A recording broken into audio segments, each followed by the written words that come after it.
Hey everyone, thanks for joining us. We're a special edition of Raging Rolls this evening. We have a few special guests with us, and we're going to be running through one of the first adventure from Candlekeep Mysteries, The Joy of Extradimensional Spaces. So with us we have the DM of Doom himself, Robin. We also have Jeremy playing Zana, Mike playing Krusk, and Harry playing Randall. Hey guys, thanks for joining us. Thanks for having us, Jez. Much appreciated. Hey, it's good to be here. Very much looking forward to it. It's going to be amazing. I've been telling everyone through over the last few days trying to get this organised that this is my second ever attempt at running a session. So, look, things will go wrong. I will be referencing the text here and there. Don't hold it against me. We'll get into it. Okay. Well, it's our very first session for most of us playing, so I think you're you're in bad hands in terms of who you're playing with, but good hands. The blind leading the blind, more or less, right? What could go wrong? Absolutely. Okay, so we are all playing level 1 characters. Does everyone want to introduce themselves and their character? Robin, would you like to go first? Sure.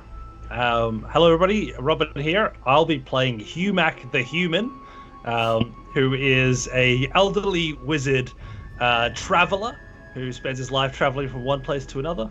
And he's known to pull out a few parlor tricks when he stops in at the taverns during his travels. Awesome. It's going to be cool to see Humac in action. Jez, you're running with? Sure.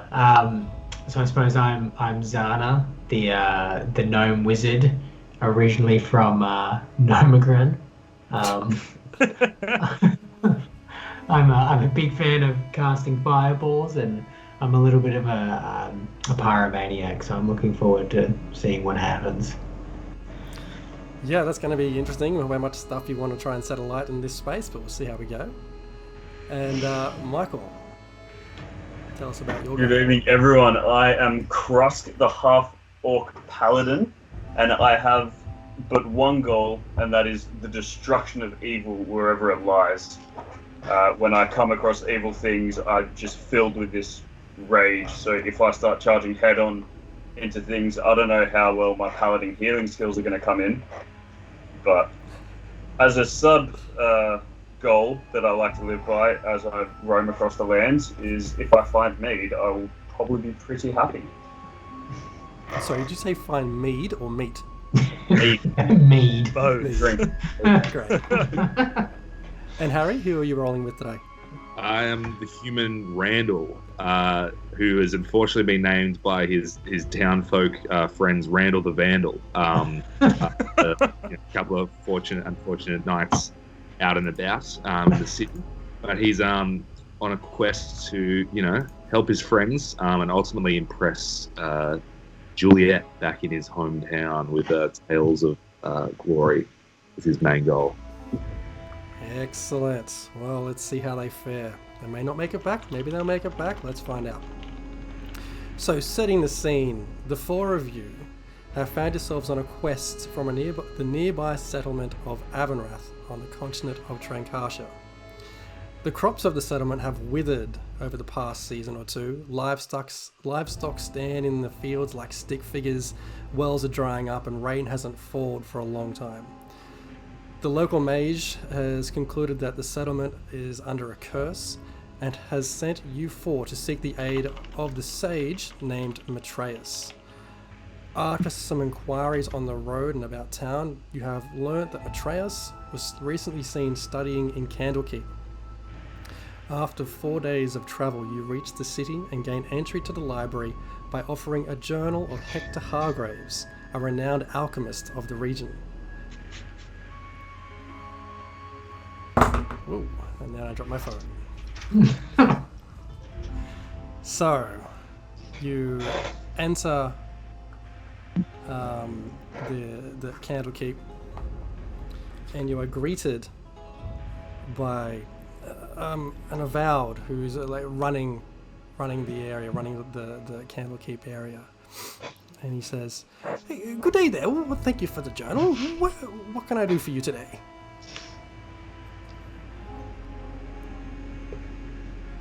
Well, hello there.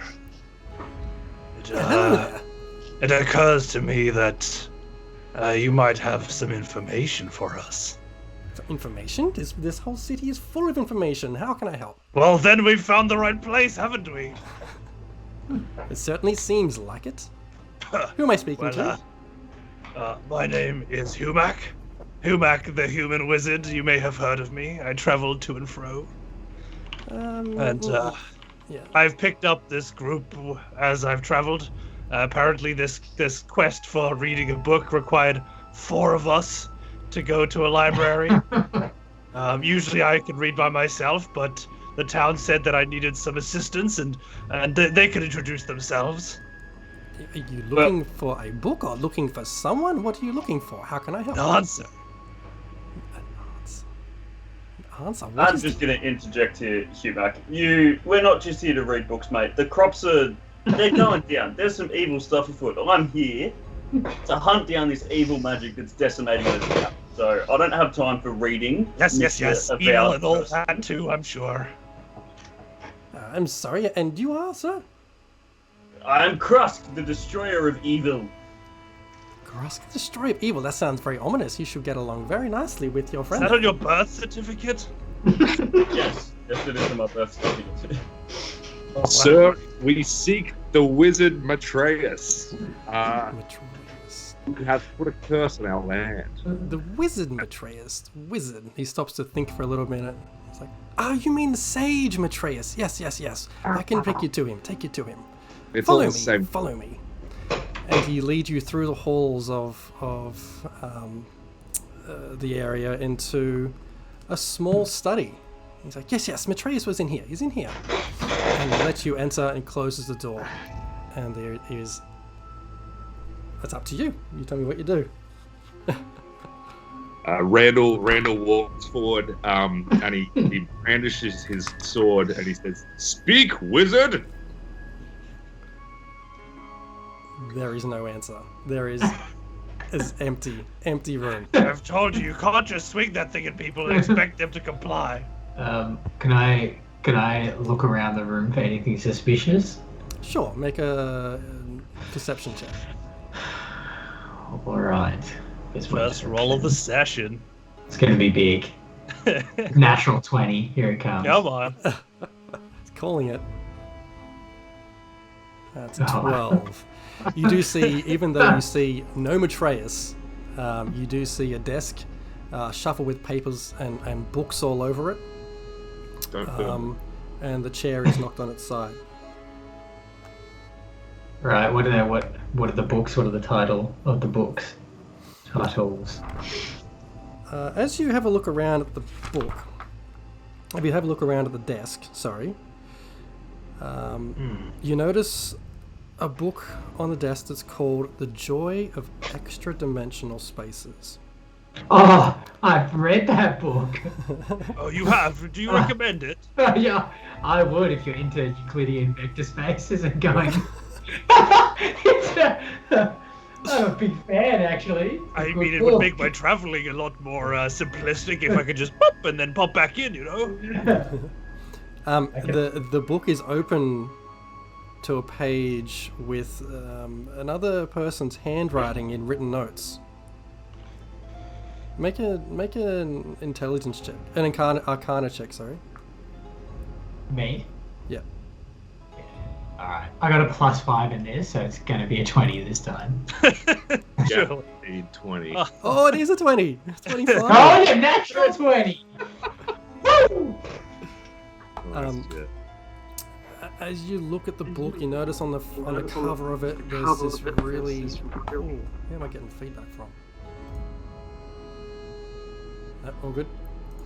On the cover is this face. You recognise as the face of Mordenkainen, who you know is also very familiar with creating extra-dimensional spaces. You also see the shorthand or the writing on the book that's been written there. You see the word scepter.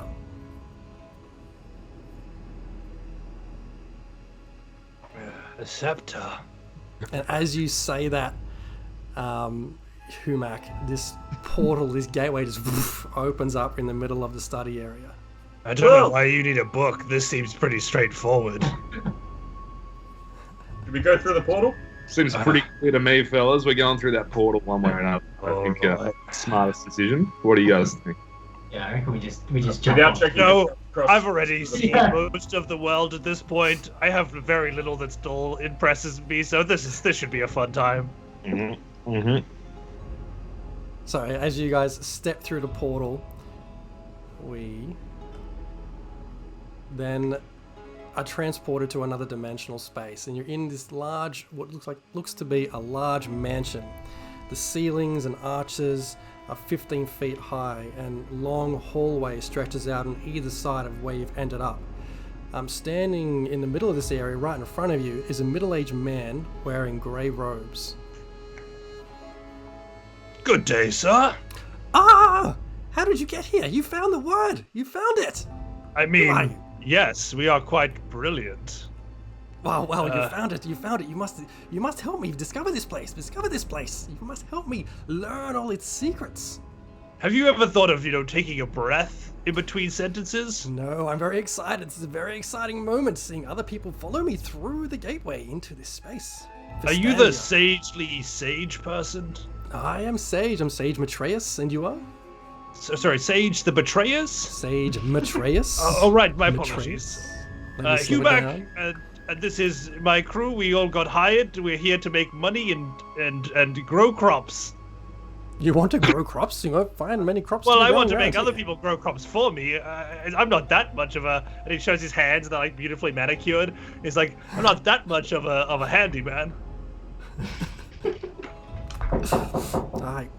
Like I said, I am Atreus, and I'm so happy you're here because now I can go back to my studies and I can leave you here to explore this fantastic place for me. All I've found so far is this weird statue of an imp. I went to take it back and discover what its properties are. And he kind of shuffles past you, still very excited. He says, please, report back, come back and tell me all that you found in this place. And he steps through the gateway you had opened, and as soon as he does, the doors of the gateway slam shut and poof, it disappears. This doesn't seem good. We've stumbled into a magic mansion of some sorts, and the bloke we came all this way to see has disappeared within 30 seconds. Should we have a look around, fellas? Aye, maybe there's riches to be found. Krusk walks up to the statue of the imp and just pokes it with his long sword. Oh no, sorry, the statue was like a small handheld thing. The Matreus had it with him and he went Oh, he held through it. the dimension. I'm getting that statue. We're also, I think, in the battle map now. Hey, Jez? Yes, Awesome. yes, so we are in the space. I can see the ghost of Betrayus. You Should I can. be seeing a map? You should be if you're in Foundry. And if you can't, that might be that your character isn't assigned. Can any of you see the map? I can see the map. Yep, I believe so. Is there a picture of a wizard in the middle, moving? Yes, that's me. That's you. Okay, yeah, I can see that, but it's very black. I'm assuming that's Good, right. because that's line of Yes, sight. that's right. Yeah. Yeah. Cool. Well, left or right, gentlemen? Left. I like a man with quick decision-making skills. Let us go then. After you. Yes. The whoever designed this map was not creating the doors very well through the wall. You can't get through. Let me just. No, so you'll have to move us through doors. So, long story short, I had to create 2 layers of wall, and obviously the door just only goes through 1 layer of wall, so that's great. So if you just drag us into that room. Our character's meant to be moving around. Just really violently. Oh, wow. Did you look at this beautiful bookshelf? Hang on, I just deleted Zana from the grid. What's with these strange circles? Who's drawing circles? Who's drawing circles? I think that's me, but I don't know how. I'm left clicking and they're just appearing. You got to select the little person icon, not the ruler. Oh, okay. Oops. And then Jez, if you click the ruler, you should have a little trash icon. Yep. And you should just trash all, and you can delete them all, hopefully. Yeah, Boom. perfect. Okay. You step through into the study. The entire far wall of this room is a floor-to-ceiling bookshelf. Even more books are resting on several large scarlet armchairs and small wooden tables. And there are several paintings on the wall. A fluffy black cat is curled up on one of the chairs. The cat sits up, meows, and then starts to approach. It Oh, approaches- guys, there's a kitty cat! It approaches Krusk. He's very shiny, and he just walks straight up to Krusk. I pick up the cat. Make an animal handling check. This is how Krusk dies. Okay. You pick it up, you give it a pat, and he seems to enjoy that. He's sitting there purring, and you eventually put it back down. Well, that cat seems nice. I don't think we need to look into this cat anymore. Just let him chill. Can I, Surely a mysterious black cat in a mansion is not problematic at all. Definitely not. Do I speak any sort of cat languages? Can I try and communicate with the cat? You can certainly try. You can make an animal handling check if you want. Alright, I will make an animal I will meow at the cat, and I will make an animal handling check. I will say in cat tongue, "Cat, tell me your secrets." Let's say it out loud. How does that- okay, how does sorry. that sound? Sorry. Meow, meow, meow, meow, meow, meow, meow. Make an animal handling check. I think I'm gonna pop back in. Did it roll? No. No, okay, give me 1 second. Animal handling, alright. Normal. You make this weird series of noises, and the cat stops for a moment. It kind of looks at you sideways, and then continues to sort of circle around Krusk and just rubbing its back along his legs. Damn. I believe you had your inflection all wrong. It's just not how it sounds. I think you offended the poor thing, actually. Anyone particularly skilled at talking to animals, or do we think we should not be trying to talk to this cat? I mean, Explore. personally, in all of my travels, I have yet to come across a person who knew cat. Goblin, maybe? I've heard the languages are similar, but cat seems like a dialect all on its own. Yep, and I thought I spoke it. Was it on your character sheet? Did it say cat? Look, I know Zana, and I know he can speak cat. I know I can speak cat. A real good language for commerce, you know? It's a real language of the world. That's right. Cat is the trading man's tongue. Oh, well, if you guys don't mind, we could keep maybe an hour in here. We could just sort of peruse through the books. If one word could open a portal to an entire mansion, imagine what we could do with a library full. Sure. Can I go ahead and peruse some books? Sure, make an investigation check. I'll probably do Oh. the same, I think. Yep.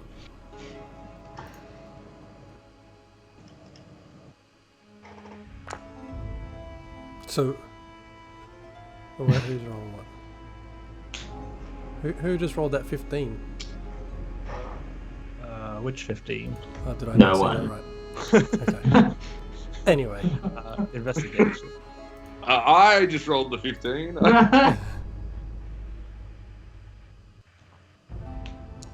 There's my investigation. Nice, 14. 14. So, you guys kind of split up in the room, and Humac, you discover on one of the armchairs there, as you look around different books, a book that looked very much like the same one that got you here in the first place, with a big embossed face on the front, and on the spine it has the letter I. Well, that's interesting. Has anybody got a pen and paper? I only carry a sword. Well, I didn't expect it from you. You come packing quite literally nothing except the sword on your back. I brought my axe, and I thought we were going for a day. Did you not see in the invitation that there was at least some rations that had to be packed?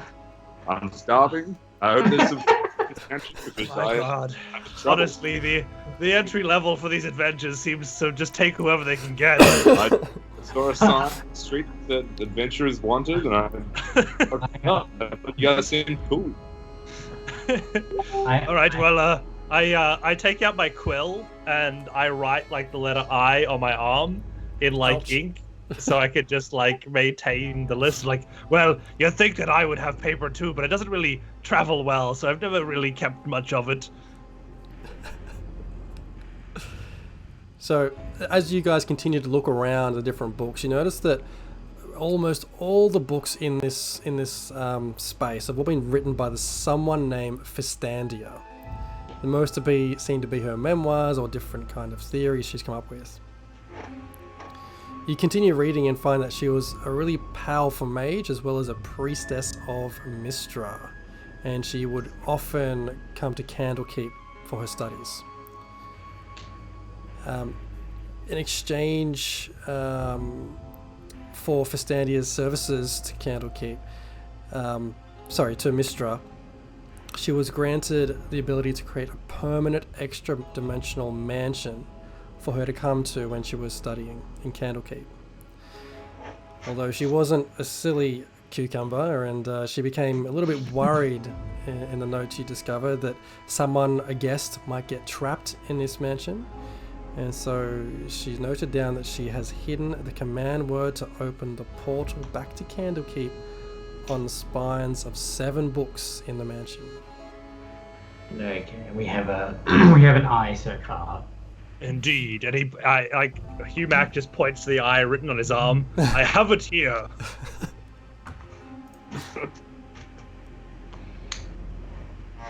So have we checked all the books in this floor-to-ceiling shelf that appears to go around half the room? Do you not trust my eyes? And you look at his eyes quiver a little bit as you stare at him. In a word? No, you're kind of creepy. You can roll another investigation check if you want, if you're looking for something else. Fair. Nah, that's okay, I'll trust you.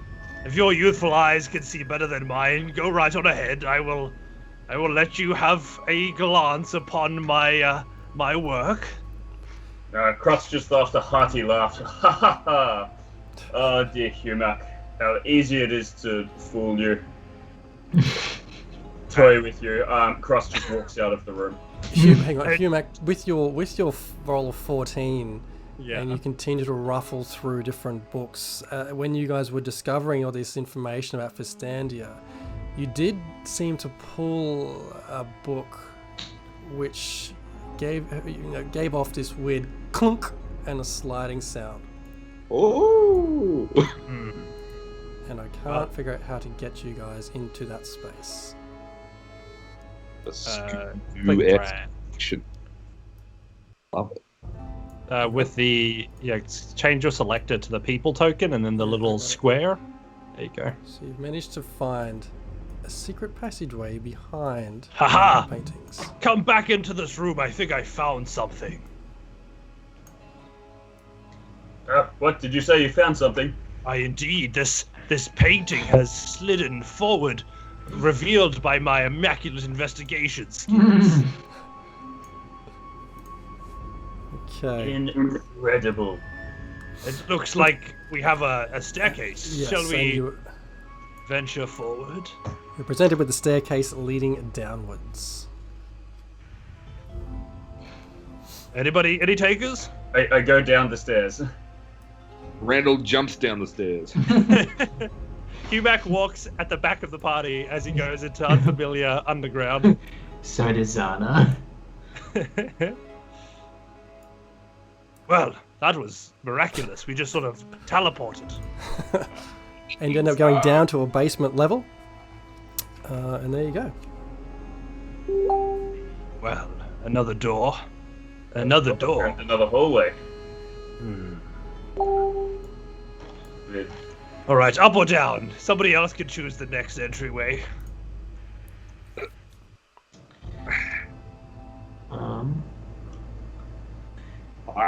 Can we get out on this floor? We could go down the stairs, back to the way we came. Up the stairs, I mean. Sorry, my directions are all over. Looks like there's a door right in front of us, right? So we can either go through that door or we can go down the hallway. So up or down? I say we explore this hallway. Yeah. I like your taste. Good, we can fight shoulder to shoulder in the hallway. I've always found close quarter combat is my forte. Yeah. As an old man. Hey, my staff can club with the youngsters just yet. So you walk down the end of the hallway. Nothing much there apart from a few cobwebs, and you end up in front of that door. Can I listen to the door and see if I can hear anything in the room? You certainly can. Make an what would this be? An investigation check? Sure. Good thing I have ears like a cat.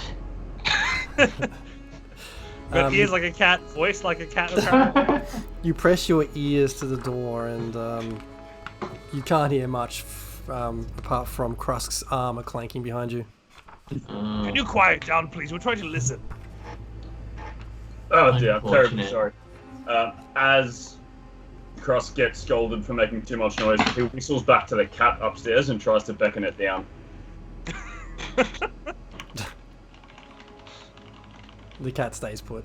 It's not coming down. The door. Smart move, Krusk. We could have put the cat under the door to see what was through there for us. How small do you think the cat is? Okay, Krusk just opens the door. I like it. Krusk opens the door. Wait, sorry, did this investigation yield anything? No, we couldn't hear anything. No, silence. Okay, I'll just try and open the door. Okay. So yeah, you can just click on the door, Oh. and it should open if it can open. There you go. Can you all fit through the doorway? We can this time, Woo! because apparently whoever made the map did something right. Okay, you walk in. The air in this area smells like astringent chemicals. Long wooden tables stretch across the room, laden with vials, beakers, and flasks, holding various liquids and powders. Books are stacked between the glassware and chemicals. Yellowed paper charts and blackboards full of complex formulas cover the walls. I wonder if these chemicals are flammable. Food! Yells Randall, and he immediately drinks one of the vials. Oh Jesus! Make a Constitution saving throw. Oh no, Harry. Okay. So you can just press Constitution in your character sheet on the left, Yes. and it'll give you the option of saving throw. Yes. How are we looking? Yes, very good. With your 21, you grab the nearest vial of something foul and just knock it back. No trouble at all. You do feel your stomach gurgle a little bit and you let out a bit of a belch. But that's it. Purple cloud escapes as you let one go. And Listen, everyone, do not drink the vials. You've got an iron stomach. To them, it's not yummy. Krusk picks up a couple of the vials and just inspects them, tries to see if he can work out what's going on in here before he takes a fat swig. make an intelligence check.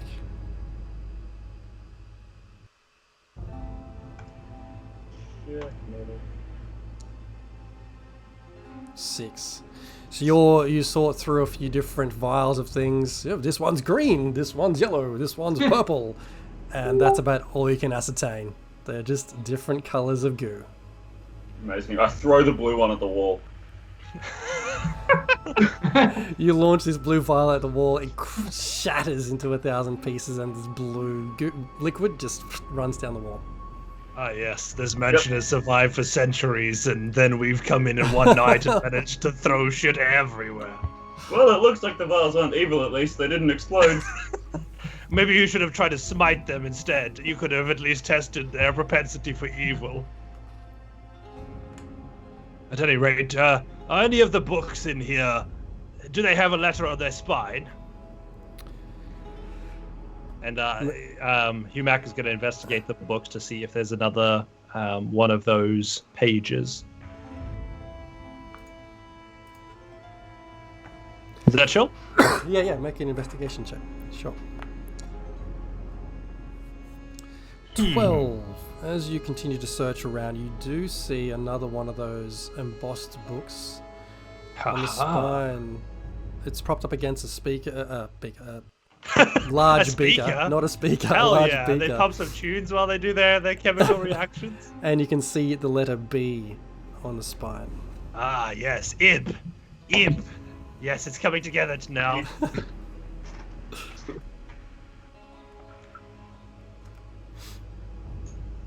Okay, well, unless anyone wants to next some more potions, I think we're done with this room. I Like with the potions for now. I take a bit of the chemical powder and I just sort of put it in a little bag and take it with me.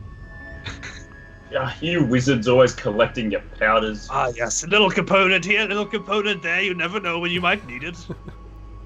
Take it, all yours. You take some. Did You take some powder. You take some gold powder. The gold powder. Woo! Gold powder. We fancy here in this mansion. Well, I guess the other door here is potentially a good place to go. Any takers? Yep. Should we Yes, check or let's should go. we just head in? I'm pretty sure the only thing that lives here is cats, by the way that we've gone through it. It's just cats and books so far, so I think we'll go right ahead. Ah, see, we haven't died just yet. How Do you we open the door? do? Yes. There you Oh my god, guys. There's more doors. Doors upon doors. This place is a maze. Oh, another one opened. Oh my god. Oh there's my evil god, doors what is on the that? floor. go. So you enter this dark stone-walled room that contains only a few objects. A 5-foot diameter circle of intricate runes covers the floor. There's an empty wooden book stand opposite the door and bronze braziers at the other 3 cardinal points of the circle. Whatever material they contained is long ago burnt to cinders, but the room still smells of charcoal and sulfur. Sitting next to the book stand is a warty toad. Can I go back into the previous room and grab 3 of one of each different color of those vials and put one of each in each brazier and then cast firebolt at all 3 of them? You absolutely can. In the meantime, the small toad-like creature sees you 3 come in and discharges at Humac, being the nearest to him. I thought you were friendly. You can. How do I do Roll this for again? initiative? Roll for initiative. How do I do So it? Boom. go to the little fist icon in the top right. It's all right. and It's you'll all done. Not started. You'll How do I see start you it? have a little dice next to your name. You just press that. I've got a -1 to initiative. That's great. Who's my wizard? Jez, are you still running around chasing powders and potions? Oh, you know it, brother. The toad is angry. It's very angry. Okay. Who's missing? So what the hell's going on? Waiting for Randall to roll an initiative. Oh, sorry. Click on the fist icon. A little fist, and then press the dice next to your name, which is test. Why does it say everybody's dead? Oh no, they're not dead. Oh, the fist. Sorry. Got it. Hell yeah. There we are. A strong 13. A strong 80. 6. Oh, 18 with my Is modifier. this for initiatives or what? Yeah, I gotta add you into it. Although you're in no man's land at the moment. Okay, there you go. Hit the little fist tab and hit that die. Where is the fist tab? Oh, okay, I found it. Fist tab. Fight tab. Look at you all ganging up on this little toad, this little quasit. Well, I was just coming to make friends. Like, the cat was super friendly, but apparently toads are evil. Nah, they That really does- are. That does not look like a toad. It does, Okay. it does. First out of the gate is Krusk. So upon seeing this little quasar just launch itself towards Humac, Krusk just yells at this guttural, "Evil!" and grabs his longsword and just tries to swing it in midair as it's diving. Okay, roll for attack. Robin, aside, my encounter says not started. So just down the bottom, is there a starting Oh, yeah. counter? Begin combat. And then you'll be able There to we move go. us through with the arrows. Got it. Okay, you're 16. With your 16, that's absolutely hits. Do you want to move your character next to the quasit? Sure. If you move it behind the quasit, you'll get advantage because we're surrounding it. So, like, if we're on opposite sides of the toad. Yeah. Krusk just like runs around its toad a few times and eventually finds himself on the opposite side of Humac. Okay, roll for damage with your 21 attack. What does your damage do? Normal roll. 6 6. points of damage. Good hit, lad. Good hit. Okay. The quasit doesn't look very healthy right now. He's just taken a massive longsword to the head. That's what you get, you foul beast. Does that end your turn, Krusk? Yeah. Yes, Krusk is satisfied with his work and just takes a small step back. Okay, Randall, you're up. All right. Randall moves to the side opposite, and he says, "You know what? I've got my 2 friends on either side of that toad. I'm going to take a shot with my longbow, Shit. try and split the difference." And so I roll with my longbow. Okay, roll to attack. Okay, I'm clicking on the. There we go. Attack. 14 hits. Roll for damage. Are you guys impressed as I split the difference between you? Oh my goodness! That arrow! What proficiency! With your 8, you pierce your arrows right into this quasit and pinning it to the ground. It's lifeless. Randall, I finished knew we dead, brought bleeding you out. along for a reason. Yes, we make quite a team. I, the human bait, and the 2 of you fighters of great potential. No worries, boys. It's what I do. Humax begins to search the toad's folds for any coins. Old. No, you don't. Surely you've got something shiny hidden roll under it. an And investigation he check. starts to turn the thing inside out and like shaking it.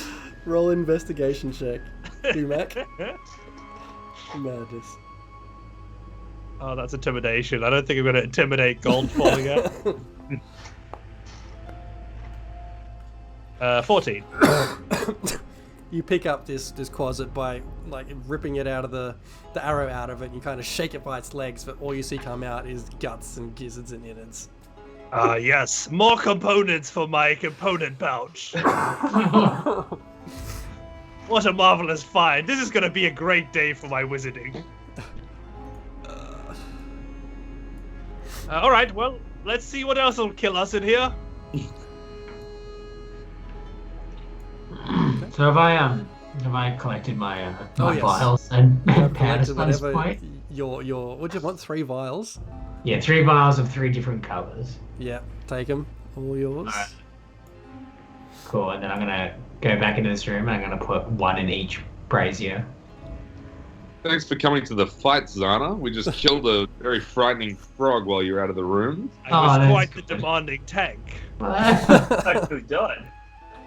You are collecting your vials. Someone's gonna do the heavy lifting. Just show up. If I can get through this door. Yes, the ability to walk through entrance is always a struggle. God. Would you like a hand? I could. Krusk is just like sat down in the corner, like looks at his watch. But I don't know what Xana's doing here, but you know, I'm just gonna wait. Alright. Is that door open now? Can I go through? Now it's open. Okay, great. Cool. Yep, so I'd like to put my vials in these Have you been burnt-out drinking braziers. those vials? I You have seem a little not. bit unsteady on your feet. I am not like Krusk. I'm not a vialaholic. Can I go ahead and put one of each vial into the braziers? Yeah, you can go for it. You've done Would that. you like You've a put- hand blazing those up? Sure. You take the bottom two and I'll take the top one. Easy. I'm gonna shoot a firebolt into the top brazier Okay. with the vial in there. And I'll blast two firebolts off. A 17 and 11. Okay. What was the first one? 17. Oh, yeah. Okay. So you pour your green, your gold, and your purple vials into each one of these braziers, and you take a moment to cast a firebolt into them, and they ignite. They ignite in flames of green and purple and gold. They Cool, I'm gonna last start. Guys, this is amazing. 30 seconds or so, and then they slowly die down to nothing. Can I say a magical word while that's happening? With an Sure. I in it. I'm gonna go with An I and a B. Do not forget the B. Oh, there's a B as well. I indeed, there's a B. I and a B. I don't know. And that's I 7 and a letters. B. 7 letters. I and a B. I thought bitch, but it wasn't quite. I don't know.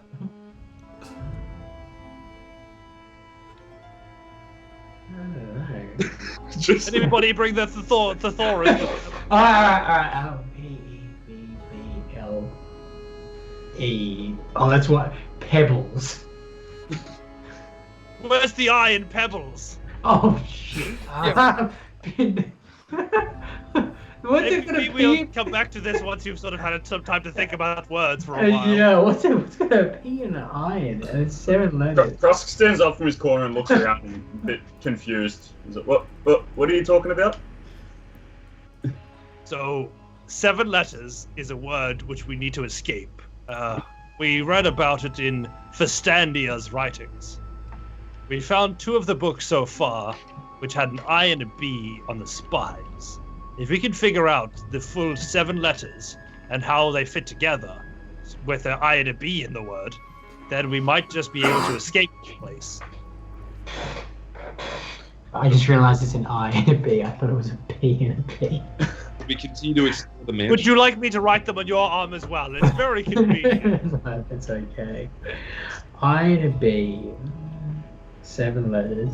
Why don't we go find more books? So I Ah, seem yes, to remember finally, another door outside, sense. so Let I'm us just do gonna that. leave and go to that door.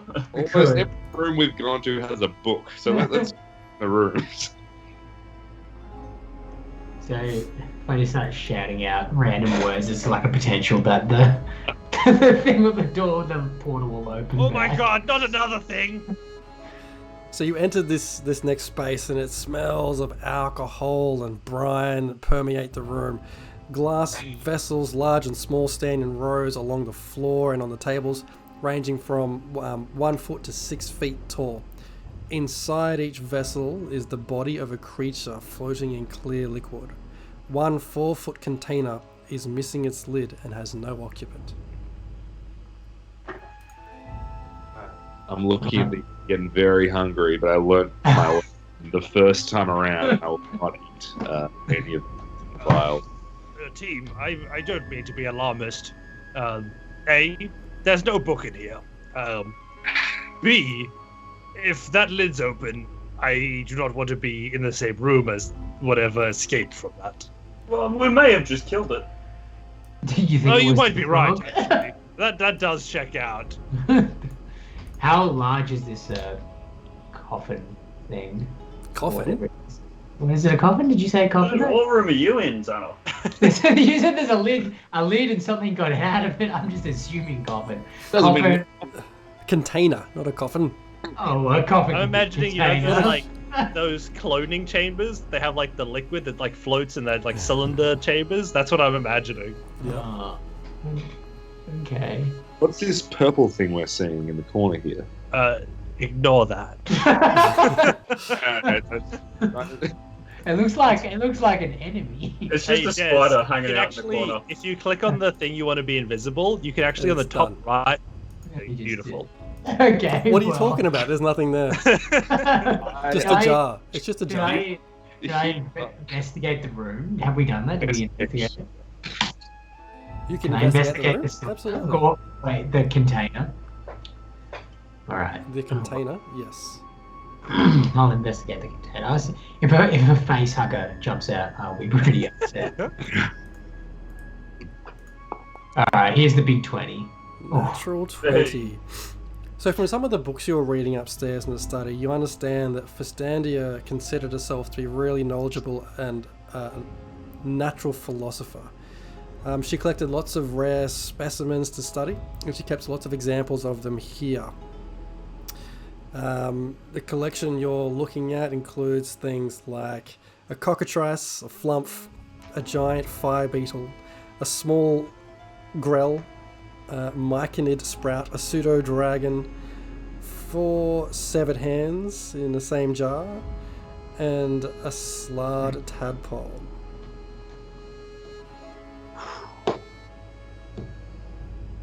One of them twitches as you look at it. One of the hands or the Runs, tadpole? freaks out and runs out of the room. The tadpole twitches as you look at it. We've just killed its parent, the frog, in the other room, I think. Maybe we shouldn't speak up too loudly in case it sort of leaps out and buries itself into our flesh. It's just a tadpole, though, right? Isn't it? Like, Oh, but it's an extra-dimensional tadpole. You just never know. Can I shoot a fireball?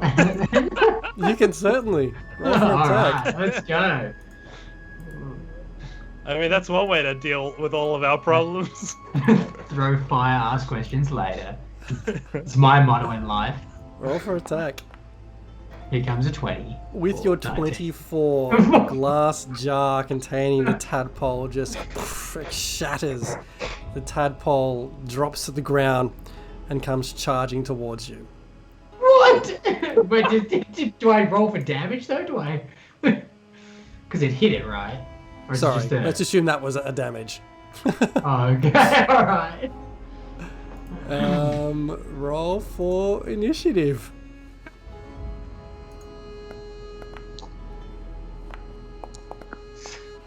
Ah, yes. My proficiency is world-renowned. Wait, who got the 3? Oh, Randall. I literally rolled a Yeah. 1, and I have a -1 to initiative, so it's I just rolled- put me as 0 to It's the come up- initiative order. It's And I kind of as rolled- nothing. No, I rolled another natural 20. You guys have this, right? Zana, you are up. Alright. Do I know if tadpoles are naturally, I don't know, naturally, like, they take more damage from certain elements, such as fire? Do you know that? I'm not sure, do you? Roll it in... You can certainly try. Yeah, how much do I know about tadpoles? You know that one's Just coming throw at the you right fireball now. at the tadpole.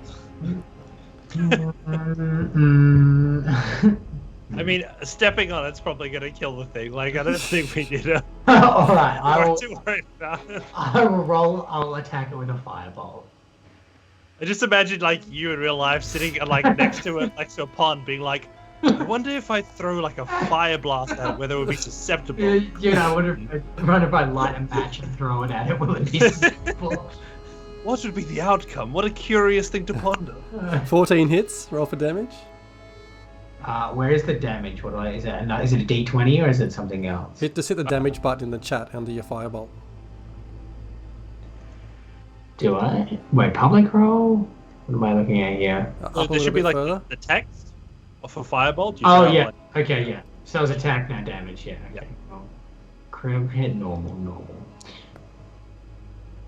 Whoa, 2 points of damage. You cast your firebolt. It hits him fair and square, but doesn't seem to.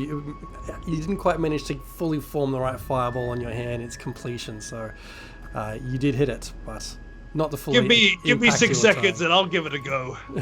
As hearing the cacophony going off in the room now, 4 crawling claws make their way out from under the table. Oh my god, there's more of them. And I can't. There we go. Show them.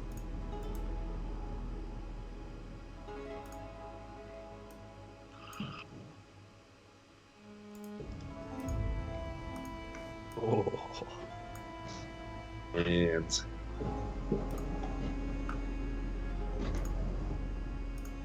So, Krusk, on seeing the effect of Xana's firebolt, Krusk initially lets out another hearty laugh. And then upon seeing the claws, that laugh just turns into another rage-filled scream as he senses evil and he draws his sword. I'm going to let those ones go by for now. And who's up next? It was Krusk. So Krusk just runs up and tries to boot this tadpole with his foot. Okay. Robin, help me out. What's the attack for that? So just be unarmed strike. It should be in the Correct. in your character sheet as inventory. I don't know where you get that one. Immediately going off of my comforter with this app. No, But it'll just be like it'll be a I'll attack with the D20 plus longsword. strength plus proficiency. So just if you just click on the D20 dice down the bottom of the screens, you'll see there's just Second last one. Yep. yeah. Just click on that one, and then see what the result is there, and then I'll help you add the other things to it. So your proficiency should be +2, so that's 10, and then what's your strength? I've got +3. Cool. So that's a total of 13 to hit. 13 hits. And then I believe it's 1d6 plus your strength mod.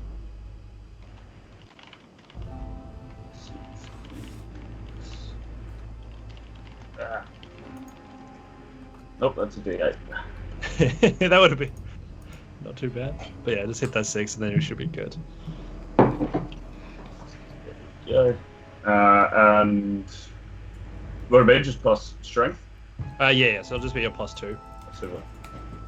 +3. A +3, sorry. Nice. 9 points of damage, eh? You strike him for 9 points of damage. The tadpole just... Did you boot it or squish it? I booted it. You boot the tadpole back into the wall and it just splatters against the wall. Green goo coming down the sides of the wall. Nice Do I job. have a second attack, or is that it? I forget. That's your action. So you can still move for your turn if you want to reposition. But that's all you can really do as far as, doing things in combat. Okay.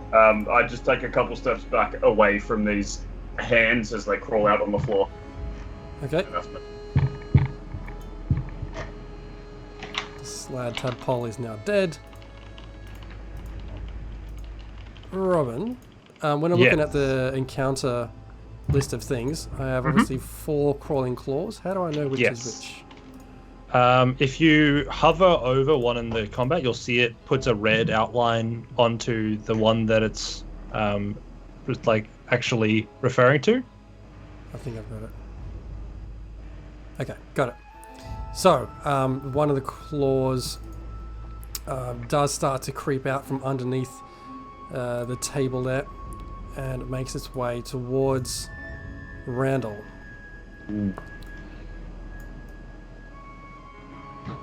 does make it all the way into this spot here, and will make a claw attack at Randall. You've got this, guys. Keep it up. All right. What's can I attack back, or should I roll to defend myself? That's 10 to hit. Does that beat your AC? I have 19 armor class. Jesus. So That shield is pretty good. Like this claw just swipes at you and just gets nothing but a tiny bit of your armor. Nothing. Randall That's just its starts turn. laughing. Now it's Randall's turn. Where's Krusk in the map? Is Krusk there? He's up the very top of the map. Oh, I'm Behind thinking you. in shadows. Yeah, I can't see them because they're on the light. It's just disappeared. That up? Yeah, that's good. Okay, Randall, you're up. So I'll attack with my longsword. What are you attacking? The one right next to you? Yeah, the one right next to me. Okay.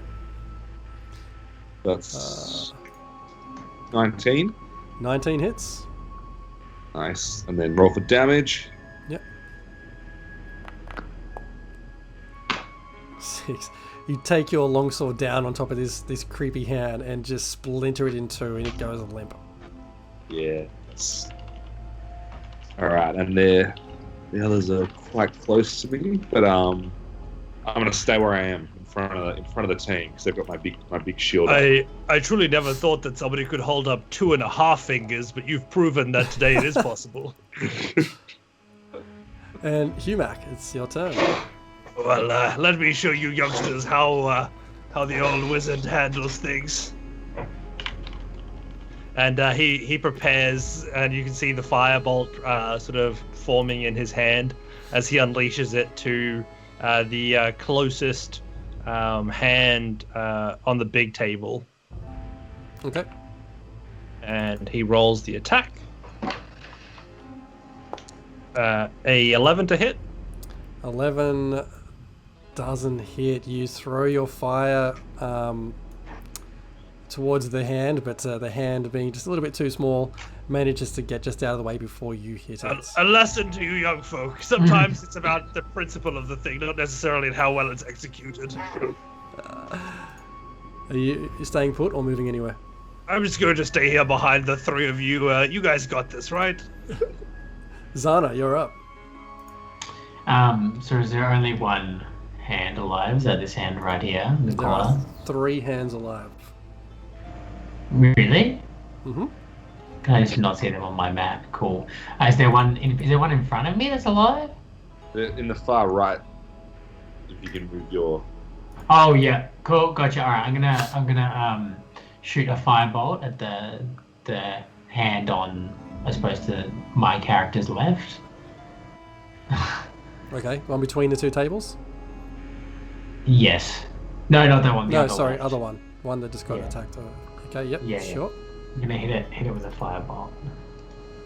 Let's go for attack. Roll to attack. Ah, yes, I see my inspiration paid off. 20 hits, roll for damage. 8 points. You throw this firebolt at this hand, and it just, as the fire kind of goes down, disappears. There's just nothing left except ashes on the bench. That's what I'm talking about. Quiet, end my turn. You end your turn there. Okay, it is now one of the claw's turns. Which one? That one over there. He's going to come charging out and get in front of Randall and go for another attack on Randall. Having no idea that he's got a ridiculous armor class.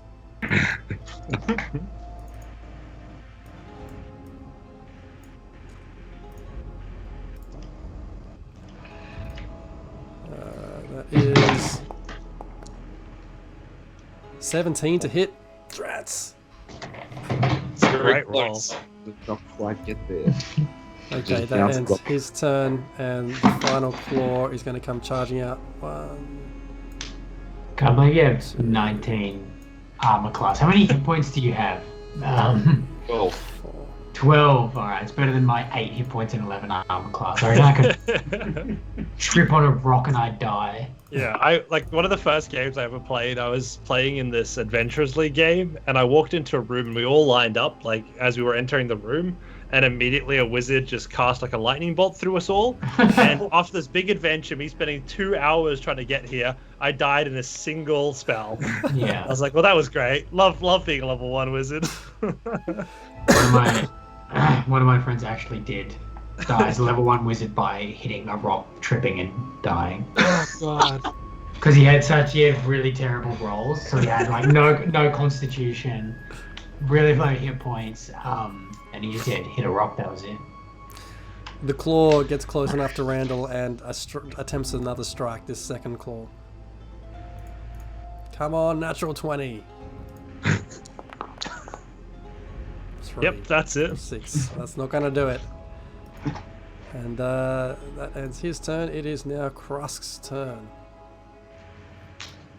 Yeah, so Krusk just takes a little step around Randall and readies his sword and just thrusts into the, as we're seeing it, the claw on the right.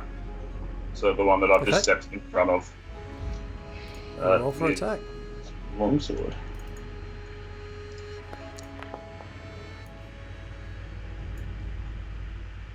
What was it? 22. Definitely hits. Roll for damage. 5. You take your sword, strike it down, and this hand is just splattered. It's finished. Gone. And that's it. I stay there with my shield up, facing the last claw. Okay, it is now Randall's turn. All right, I'm gonna whip out the old broadsword again. I'd say so. Randall, facing all of these, foes who've just all hit him with their armor bouncing straight off his sword, and he rolls away with that. So I attack. Roll for attack. Whatever that is, 21 definitely hits. All right. And so he's yelling now, and he goes, "This is for how hungry I am." And he swings down. Your hunger gets the better of you, and you slam your sword down, and again, this hand just splinters into just pieces of bone and flesh. It's just dead. Huge kill rate for Randall. Well done, you all. It seems like my best assistance will be to keep being the letter holder of truth. I'll just let you handle all of these bad guys. Okay, all hands and the tadpole are finished. Right. But unless there's any books in this room, I suggest we carry on. Yes, indeed. Is any of the books pickled in one of the jars? No books in this room that you can see. It's just the vials and jars of creatures and goo. Unless we intend on reading palms, I don't think this is the place for us. That pity laugh is amazing. I'm just not even gonna try. Well, carry on then. I think it's best if you guys take the lead. Cool. Start walking. Wait, do we loot the corpses? Can I loot the crawling hands and the tadpole? You can Yeah, I want to certainly scrape try. some of the tadpole goop into my component pouch. Roll for investigation. All right. Oh, show me the money. Where's money?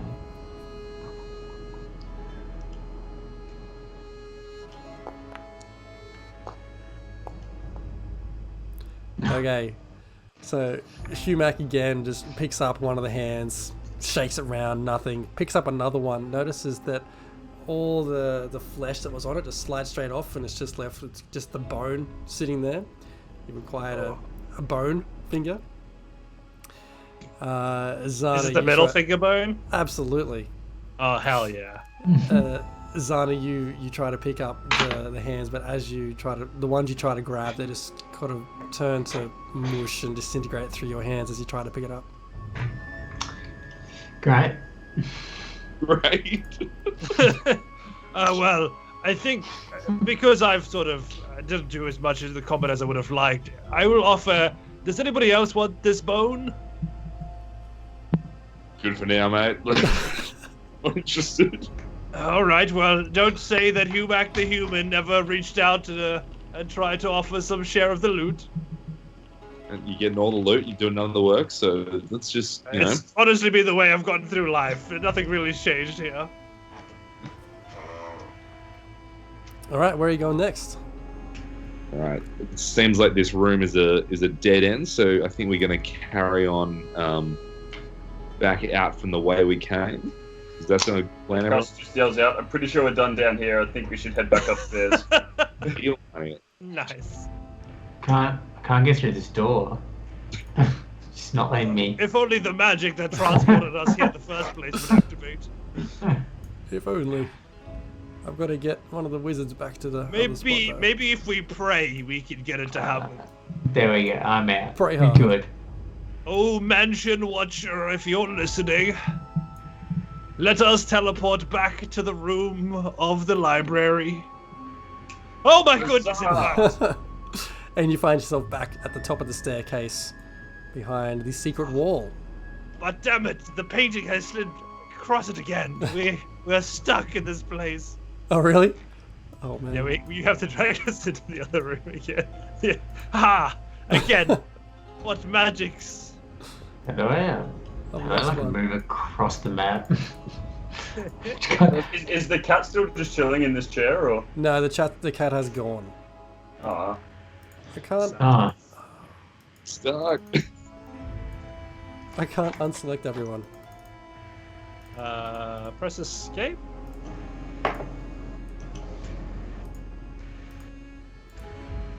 Oh, there we go. Oh, this is that stupid one. You're gonna have to move us into the corridor as well.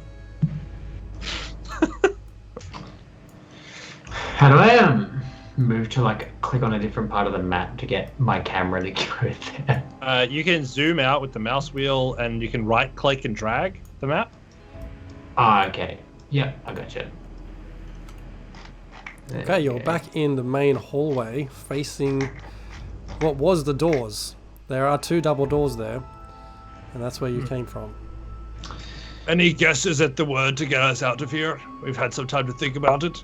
We still only have 2 letters, right? I and B. Yes, indeed. What's down this way? We have nothing. Excellent. The people that invented the lights in this place definitely did an interesting job of it. I can't see what you see, but Randall seems to have found himself a set of stairs leading up. So if you want to, just for our vision, can you pop a light in that staircase? Because it's actually, when I created it, I obviously didn't put a light source in there. So it's just dark. How does one Do any of create the... a light? Oh, no, there we go. So you should see a little light bulb icon on the Yeah. left. Yep. And then you just want to click, I think click and drag on the area you want to illuminate. Oh, okay. There we go. And then make sure all the black is covered. So you want it to be actually down a bit more as well. Because there's the whole area right in front of me right now, Humac, is still dark. Okay, I can see that now.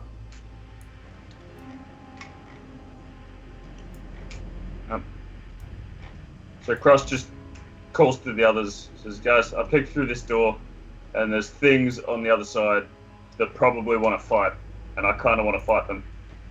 But I'm going to leave it up to you if we go in there or Can not. you describe what you saw? I see silhouettes to black heads. Right. Do you mind if I have a peek? Please do. Well, interestingly, it looks like a roast pig and mutton on the bone. As you open the door, the aromas of cooking really fill everything you can smell right now. There's a large iron stove that takes up one wall, and the rest of the room is filled with large tables and racks lined with hanging pots, pans, and cooking utensils. Everything here is sparkling clean. Ooh. Well, Randall is very excited. He's cooking. Maybe Food, there's and he just goes, you know what, I got to get in there right now, and he charges straight through the door towards the pig he can see at the table. Who was that? Randall. Yeah. Okay. As you go in, you know, two small mechanical creatures come flapping around both of you. One lands on the nearest table and they bow low and ask you, "Oh, visitors, how can we be of help to our honoured guests? Cooking, cleaning, mending your clothes, perhaps?" And you see two mechanical, small floating mechanical things that have landed on the table and nearby. We say we're here looking for some books with letters on the spines. Books and letters? No. You need food and mending. How can we help you? Yes, I'll take a big piece of mutton and a jug of mead, please. One of them says, Cumin, go and sort that gentleman out. And the other one bustles over and gets a mug of ale and a lump of meat and takes it back to you. Could I Krusk just smashes this mutton and sculls the bottle of mead, and he's just happy. can I get a double quarter pounder and a cheeseburger? Just large chips of meat, thanks. Coming right up, and they come bustling off towards the stoves and things and start firing things up, and they're talking to each other, so excited that they've got visitors here they can start to do cooking for. Alright, I suppose could I have a look around the room? Can I look for some books in the kitchen? You certainly can. Let's have a look at a investigation check. We're rolling poor investigation all night. I'm feeling this one's going to be a good one though. Oh, not terrible. 18. You don't see any books laying around, but you do notice that small black cat that you befriended earlier as a group, just in the corner, sitting amongst several ceramic bowls. Could I feed the cat some food from in here? Sure. You go up to the bench and try to grab some food off the table. One of the small mechanical things comes flying over and says, No, I do that. They're not ready to be fed yet. I'll take care of that. He kind of swats you away.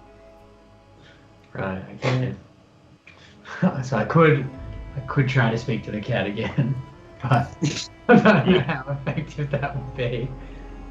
One of the mechanical things says to the other, Coriander, go and see if the others need anything to eat. Can you help them? How can we help them? Serve our guests. And Coriander comes up and says, How can I help you? What do you need? How can we serve? Randall's just salivating and he orders the whole pig on the spit. Thank you very much. You can see the one you've spoken to gets so excited it kind of starts to shake on the spot. And it's coming right up. Might be a few hours, but coming right up. Do you do sort of robe repairs? I'm sorry, what repairs? Robe repairs. Yeah, of course, any repairs. Your clothes need mending. How long would it take to repair some moth-eaten spots on my robes? Oh, very quick. You give it 30 minutes, we can have that fixed up. Humac begins to undress. And he says, well, thank you. I will gladly take you up on that offer. Fantastic. So you just have this old man with just like his tidy whities on, and his boots as his robes are handed over to these helpers. And he keeps his hat. His hat still is maintained. And the one human that takes your clothes is like, oh, my mistress will be pleased that we're being so helpful to our guests. Your mistress. Who is your mistress? Festandia, of course. Oh, is she around? Oh, no, we've not seen her for a little while now, but... I thought it would be lovely to have a chat with her. She seems like such an incredible wizard. Yes, she really is. She's incredible. Fantastic. But if you see her, send her back. We want to serve. Is this her cat in the corner? Yes. That's Toby the cat. He's always roaming around with his friends around the mansion. Who are his friends? The cats. Festandia loves her cats. What does she use her cats for? Dark magics, I What do suppose. you mean?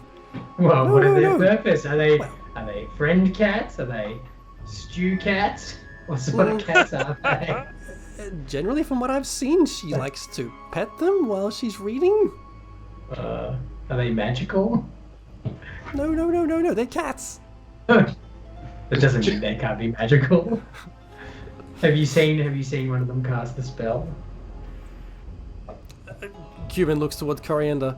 Coriander, what do you make of this? And Coriander's like, I don't know, but how can we serve? They're just cats. You can serve us best by showing us where these books are. Books? As soon What as there's books with words on the spine, and we heard they're very important to us and our quest. And you can serve us best by showing us where. Is there a library here where books would be kept? The last gentleman that was here, Sage Matreus, mentioned something about books, but no. We rarely go out of the kitchen and dining areas to serve. What are through these doors that are in this room out of the kitchen? Dining, that's where our guests eat. Come, we'll show you. Okay, we'll follow you. Yeah, sure. Just follow. And they take you through into the dining area. They try, but we're stopped at They the try. wall. So you enter the dining area. Once I can teleport you all in there. Bamf, bamf, bamf.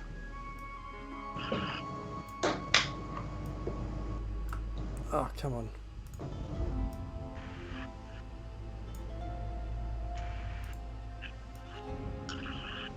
And just pop a light in the top left side of the room, Jez. Are we still with these? Can I ask what the name of the cat is? Toby. That's Toby, right? Okay. You enter the dining area. There's large windows that form the entirety of the opposite wall. They look out on 3 planted beds with vegetation. Within this room, a crystal chandelier hangs above a table made of dark wood. 6 matching wooden chairs with scarlet cushions surround the table. A 7th chair sits alone in the far corner. Oh, my old back. It does feel good to sit at last. As you all sit down and as Zana approaches the chair, it tries to bite him on the ass. Oh, well, you deal with that one. And it's really got a good hold of him, so let's all roll initiative. You see the two homunculi. I didn't even go to sit down, but sure. You just got too close. You were too close. Hang on, let me just sort this out. Cumin and Coriander get the hell out of Dodge. And let's all roll some initiative. Right.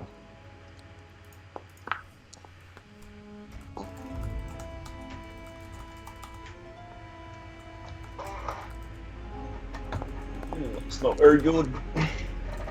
Yep, I don't think I've rolled above a 5 this entire time for initiatives. At least it's not a 0 this time. Oh, you're all in trouble. Okay. Top of the round, we have our friend the Mimic Chair.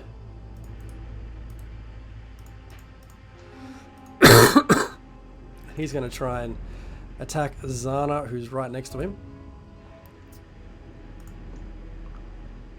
With a grapple. Is he still grappling the bottom of He is now. Alright. Hang on, sorry, not the grapple. Wrong thing. The bite, the ass bite. That's bad. That was a feature, not an attack. Going for an ass bite on Zana for 23.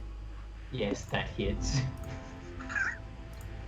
I know, I can feel I'm gonna die in one hit. Oh, take no. 13 damage. I did, I'm dead. Great. What? I have 8 health. I can't believe you killed me in one hit. One bite of the ass and you're gone. Zana just completely taken by surprise, just drops to the ground, passed out. Taken by surprise. Cool. So can I after this round can I roll death saves or whatever? You certainly can. Okay, cool. Welcome to your first experience playing D&D. It's great. And the mimic, having taken out one, is going to turn and start to hop along as a chair towards Humac. I think not, my friend. Zana, make a death save. I really should have used like shield or something. Where's death save under? On the first page towards the right hand side, you should see death save 0 of 3. Just click on death save. Okay, saves. Death saves. What do I need to roll above? A 10.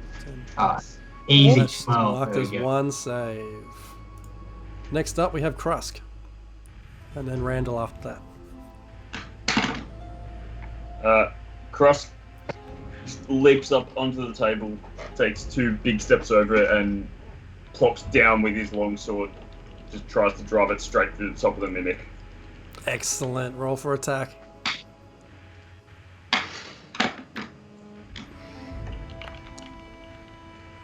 It's 12. 12 hits. Roll for damage. And 8. 8 points of damage. Nice one. He stands there with his shield up, kind of trying to shield Humac a little bit. You plow your sword into this chair, and the chair kind of, you hear this weird grunt, and its teeth and tongue kind of recoil back some. You're moving where? So I kind of try and wedge myself in between Humac and the mimic. Okay. You might be better to do that, but you can place yourself definitely there. Alright, well, yeah, I'm just... Stand behind it so that I may swing at it with the utmost agency. Randall, you're up. Alright, Randall saw Krusk jump over the table and plunge his sword down. So he thinks, I'm gonna one-up that, and he jumps onto the table and he does the exact same.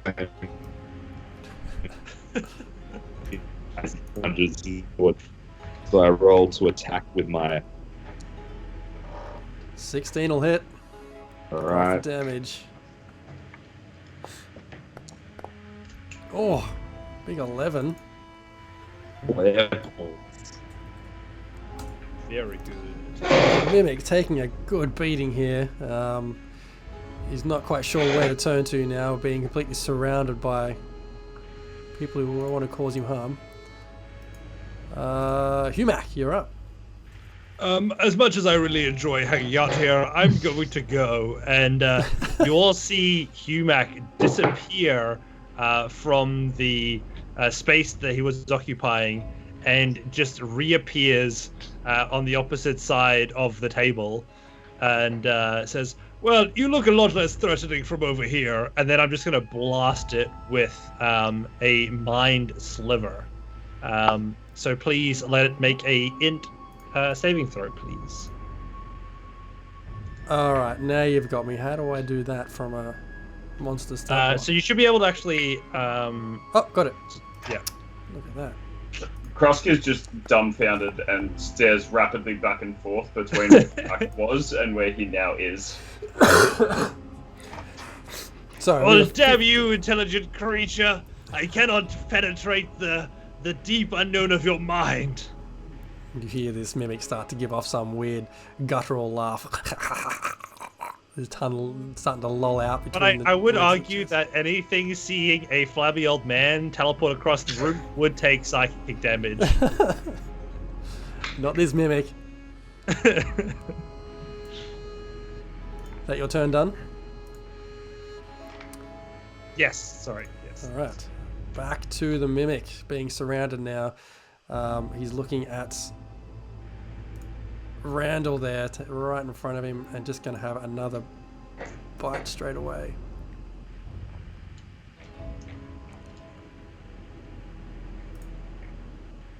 Did I miss it?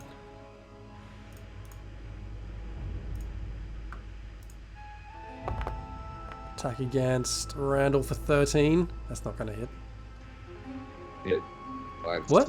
Metal arm. No. Nah. Okay. And then the Mimic is going to slowly back away one, giving who? Both of you an attack of opportunity? Yup. Yep. So Randall have an attack. Okay. And I go again with my broadsword because this worked just as well the next time as last time. So I roll to attack. Oh, natural 20 will do it. Is that a critical? That's a critical. So roll for damage and it should double everything for you. Nice. When you hit damage, kick on critical hit. Okay. So I'm swinging my sword around my head. Like a big hit. And then just plunge it down as hard as I can.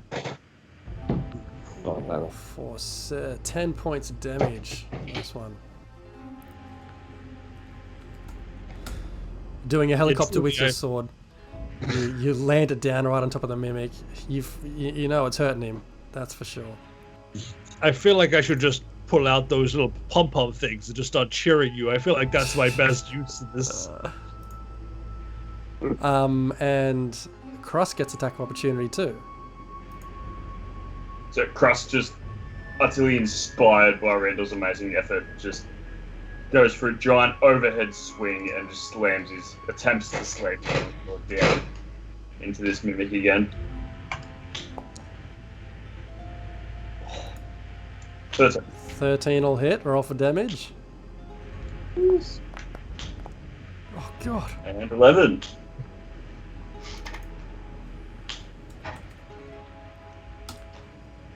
Alright, this Mimic is looking a little bit worse for wear now, but he hasn't got... He's still hanging on. Which brings us to Zana. Another death saving throw. Yep.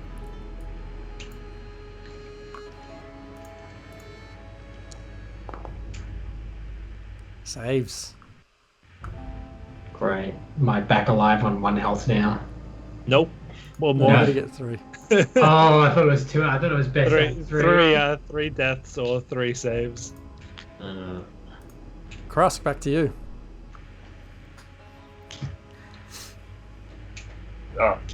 Okay. Swinging with that sword again. Hit it.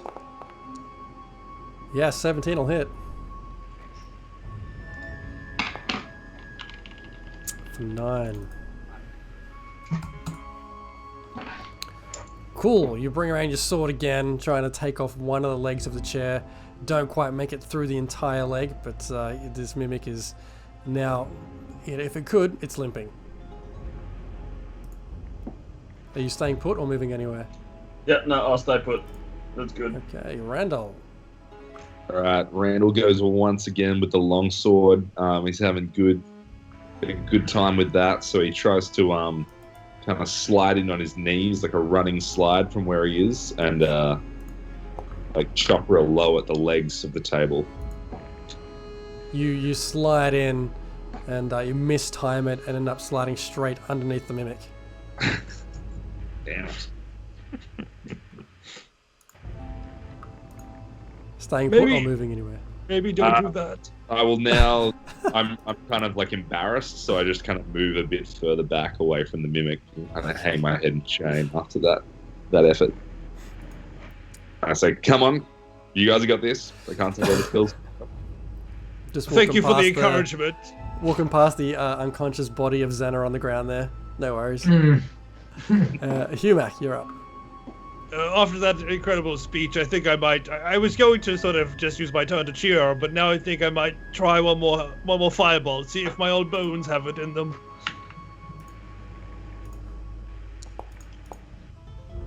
Oh, maybe they do just yet. Oh, 17 hits. Taste this, you foul fakery. 10 points of damage. How do you want to do this? So, as Humac channels all of the frustration from being the old fart in this party, the lack of robes now giving him the movement and the freedom that he needs to be able to cast a spell. He begins his ritual as he arches fire between his hands, and like a bowman pulling the fire apart, slingshots the flame as it flies across the air, catching the wooden part of this mimic as the fire starts to eat away at the flesh as it slowly just melts and burns into a wooden burnt smell and a little pile of ash on the chair. And that's how you do that. And I completely forgot that Humac was mostly naked. So that was hilarious. So did Krusk, and he just has this stupid look on his face. He's witnessed this amazing scene. He doesn't quite know what to do. Alright, you've defeated the mimic. You all stand around. Xena still motionless on the ground. Yep, just making dying cat sounds.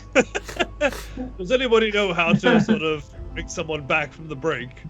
Does anyone have any healing stuff or any spells we can use? Hey, mister, the world is evil and I shall smite it down. Yes. Do you not have like a lay on hands or I something? do have a lay on hands. I was just about to say that. I walk up to Xena and I just gently caress my hands across, cradle his head, rest my other hand on his chest. Would you say you lay your hands on me? I lay my hands on you. But it was a gentle caress. It's very important.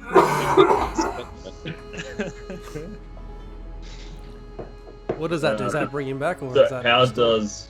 Yeah, so if they go above, I think it brings them back to 0 plus the healing. I have no indication of how the healing for it actually works. You had to choose one of the classes I have no experience playing. Let me have a quick look.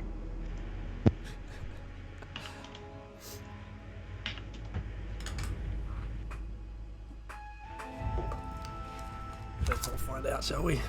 This is the glamorous part. Remember, of, I have to roll for it. I just don't remember exactly what the roll is. Yeah, you're good. Oh, good. It's pay gated. That's handy. Thanks.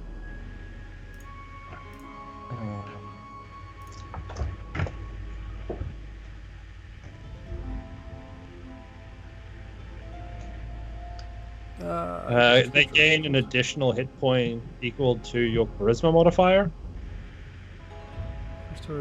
Oh, That's I got what I'm charisma seeing. modifiers plus 4? Yeah, it should be your 14. one. I have a +2 and a +4. 14 is +2. Oh, +2 then. I'm seeing you can dish out points equal to paladin level times 5. Oh, that's level 1. That's why it was 5. Okay, yeah, you're right. So that's why the 5 points you have there in your character sheet are the total amount of hit points you can give out. So you can give out 1 or 3 I see. or 5. Okay, well, I give Xena all 5. Alright, you're back to Thanks, 5 points, Xena. Xena. Great. It's not going to stop me from getting one hit again, but sure.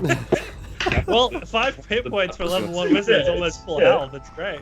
Yeah. You're only 3 points off. Maybe drink one of those potions from downstairs. It might be healing. Yeah. Or I'll literally die, or I'll get bitten by a chair again. Yeah, don't touch any furniture. I think that's the rule. I didn't even touch it. Didn't even sit on it. I just walked in the room. You sat down on the chair, Hey, and yet I died. when you have an ass like that, of course they're gonna go for Hey. you.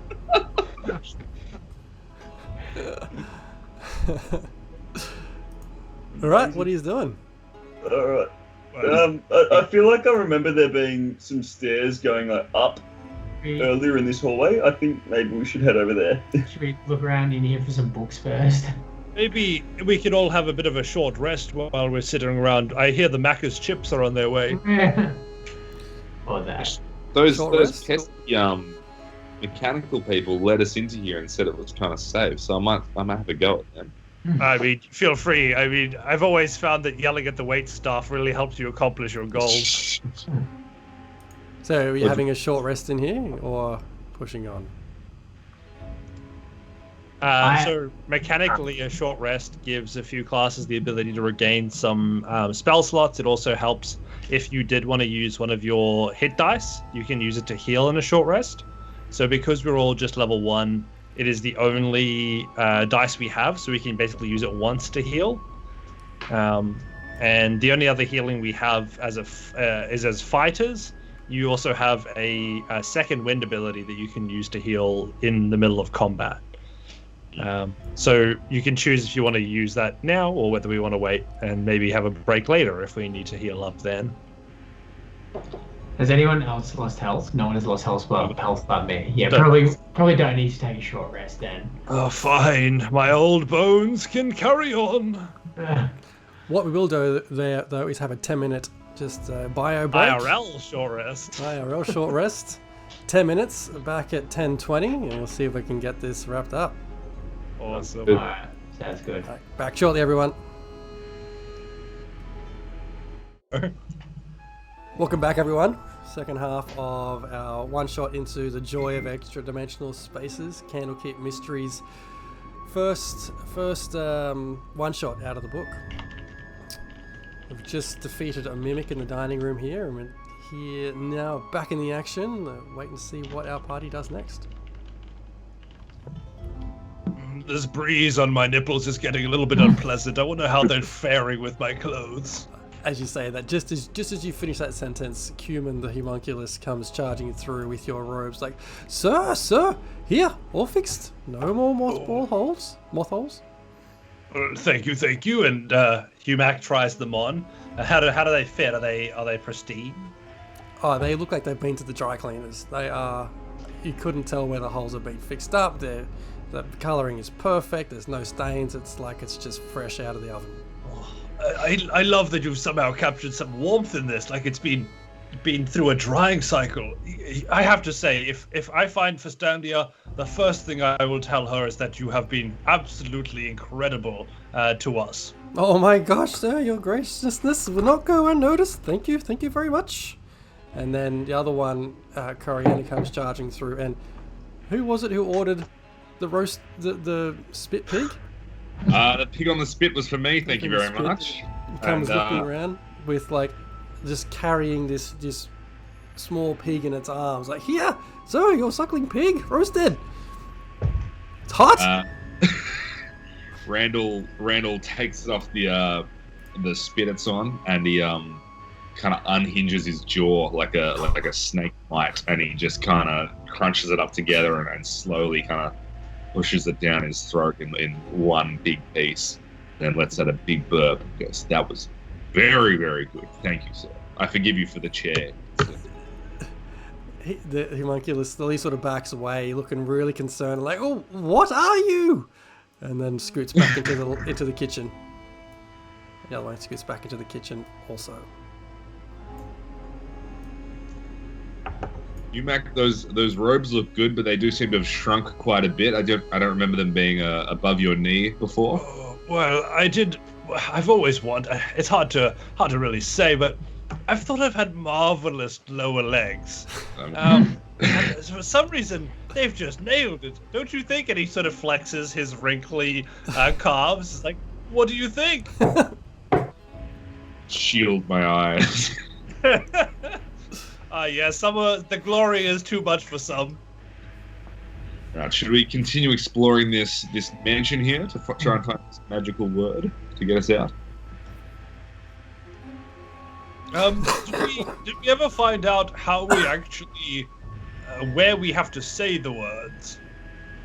Well, I don't know yet. I had a good feeling about that room going down the very where we with those candles up. But as I've been sort of sitting here thinking, I've spent a bit of time mulling over the word, and I realized that instead of bitch, we can just use bitches. It's a 7-letter word. It fits perfectly, and I think Festandia and I are on the same wavelength. Like, surely a woman with a massive mansion like this would get all of the bitches. You could only assume.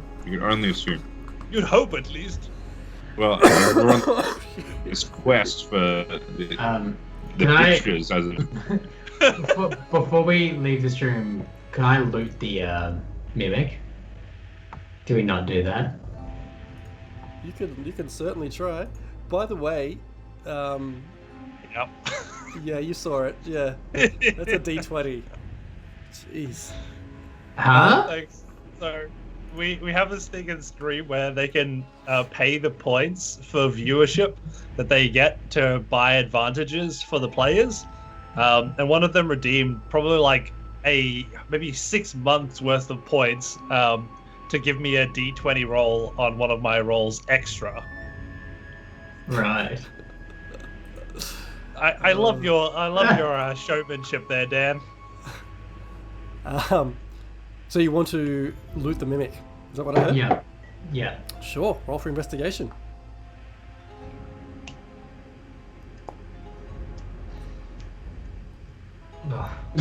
Bro. 7. With that 7, you poke around in the what's ashes have left of the mimic, and you manage to pull out just some tarnished silverware, enough to serve 6 people, worth a total of 10 gold pieces. Ah, nice. Some money. No, silverware, knives and forks. You've got to sell that shit. Yeah, I mean, I'm sure there's someone that wants to buy silverware. Sure, it would not be hard. I'm sure I could find a fence somewhere around here. I've actually been after a spoon for a while myself. It's the only one of the set I'm still missing. That'll be 20 gold pieces. Oh, you wound an old man. Yep. Cool. So should we go through one of these rooms? What do you think we should be doing? I say we explore outside first, just so we've gotten to the very end of this, end of the mansion, just to check if there's anything out there, and then we can go back down that corridor. All right, I'm with you. You go first, and I will follow behind. With your 2 hit points? Or That's a strong 5 there, mate. More than double that. Yeah. In terms of percentages, that's about 250% more, Harry. So. That's the biggest actually wizard statement ever. Yeah, so that one window can open and close. It's pretty cool. I get through this door. It's a window, actually. It's just an openable window. So I can't get through there. Yeah, you can get through. Sure, it's a door. We can make it a door. Welcome to DM powers. You can't fit through? Is that what I'm hearing? Come on, Harry, mate. You just drag your character. Oh, no. We're colliding with at least one wall. Oh, there we go. Okay. Alright. By the looks of things, there is not a lot in here. As you enter this this area, the arbor, I can't even pronounce it, arboretum. It's got open arched walls, flowering shrubs and small trees grow in between paved paths that meet in a semicircular patio. There's no sun, but 2 glowing globes hanging above the plants, bathing them in light. There are colourful flowers and blossoms everywhere, filling the air with their perfume. I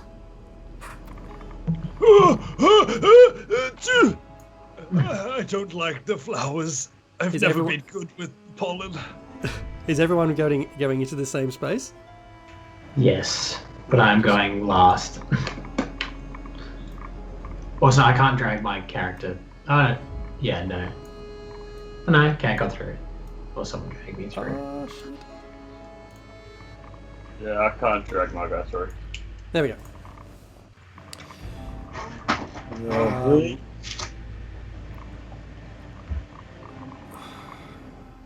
I'll walk up to the long one along the back and just have the big old sniff. Okay. Big.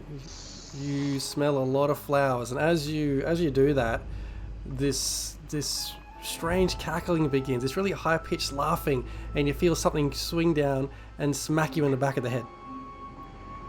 Ah! What? I look around frantically, trying to find whatever just hit me. And now you hear another one, and they're not sort of giggling and talking and like, we got guests to play with, fun to be had.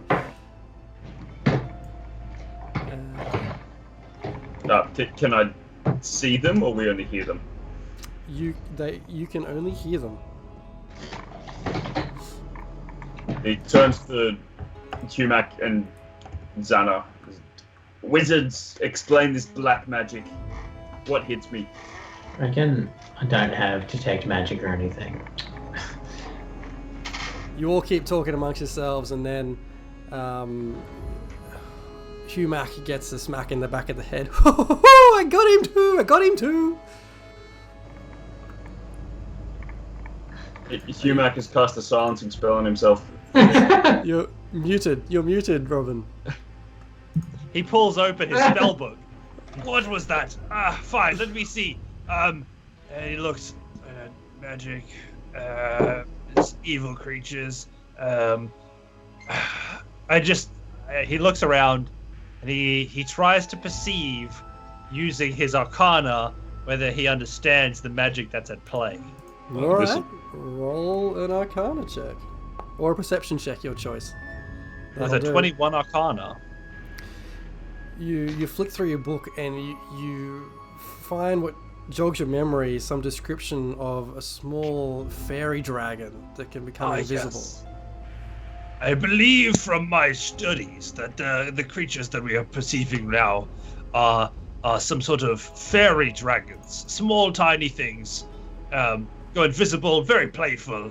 I've heard, and he shows his notebook, he says, avoid at all costs. That one there, I'm not sure how relevant that is, but I guess we'll find out. Are they dangerous? Are they evil? Does it say evil in my notebook? No, it does not say evil in your notebook. It doesn't say evil written here, but I don't think we should rule that out. And as you're all talking about this Krusk rotation... does not immediately start swinging his sword wildly at the invisible creatures. He does or he doesn't? He does not. He resists the urge.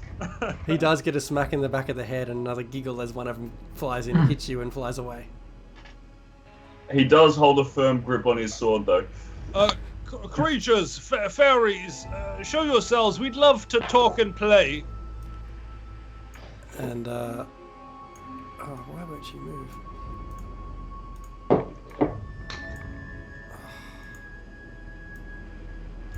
They both reveal themselves to be now in the far bushes area, the far shrubbery. And they both say, or one of them says, no, it's much more fun if we can see you, but you can't see us. Yes, to play with. Indeed, you are such clever creatures.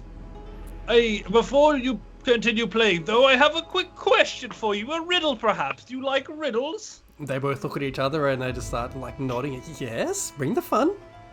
Right. So this is a tricky one. It's one that took me an incalculable amount of time to figure out my first run. What is a 7-letter word containing me and I that'll get you out of trouble?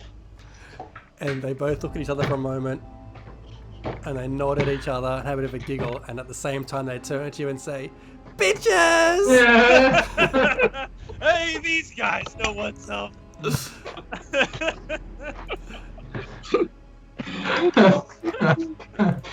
And then they disappear out of sight again. Randall speaks up and he says, I've got a very fun game we could play, and the game, you guys like fun, right? I want to play a game called Where's the Books? Do you guys have any idea how we could play a game like that together? You hear them from sort of echoing other sides of the room as they're kind of opposite sides now. No books here, just fun and lights and flowers. Okay. I say we move on, gang. I'm not happy with these fairy creatures, and I don't think they have much to offer our party. What do you say? Well, we've had our fun here. I'm ready for, let's finish this all up. I'm way past my bedtime. Alright, let's leave the room and go look for some books. Krusk agrees, but on his way out, he just swings wildly at the air, hoping to collect one of them. You can certainly try. Roll for attack if you want. Sees playful creatures, tries to slice them in half. What was it? A D20 plus strength modifier, hey? Yeah, let's be your attack. You should have your sword in your character sheet. Oh, no, I don't want to hit him with my sword. I just want to, like, slap one. I don't want Little to slap. properly attack them. Yeah, D20 plus 5 for you in total.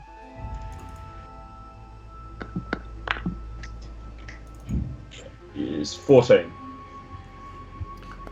You you have a swing. You don't hit anything, but you do hear some cackling and giggling from the far end of the room. It's like, he misses us. He waves.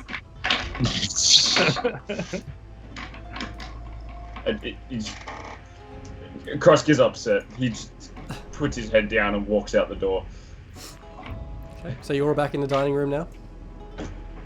Back in the dining room, and I say we continue out and go up those stairs to find a new part of the mansion.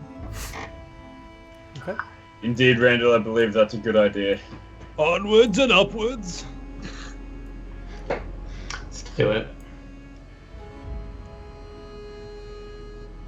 Hi ho, it's onwards in the mansion we go. As you approach the top of the stairs, you do see a large suit of armor holding a long sword that is pointed down. It's on a wooden stand in front of a large window. The armor is definitely just for decoration, but appears to be of good quality. Looks like some armor I could take home and wear around the village. I think I might can I try something on for myself? I feel like Sure. it's a very, very risky move here. Make a. Let me get you into the spot where the suit of armor is. There you go. Make a strength check to remove it. Alright.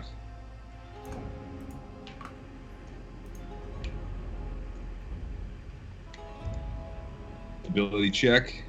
Yep.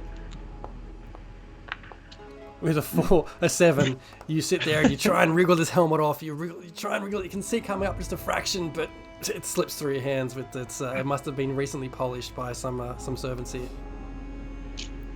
Next time, boys. Didn't take my creatine this morning. It looks like you've skipped the creatine a few mornings. And he's headed once again. Well, we've got what looks to be 2 doorways, and is that space outside the window? So, Humac, you go and approach the window and look out, and all you can see is like a purple, swirling, misting cloud. Well, that's truly something out there.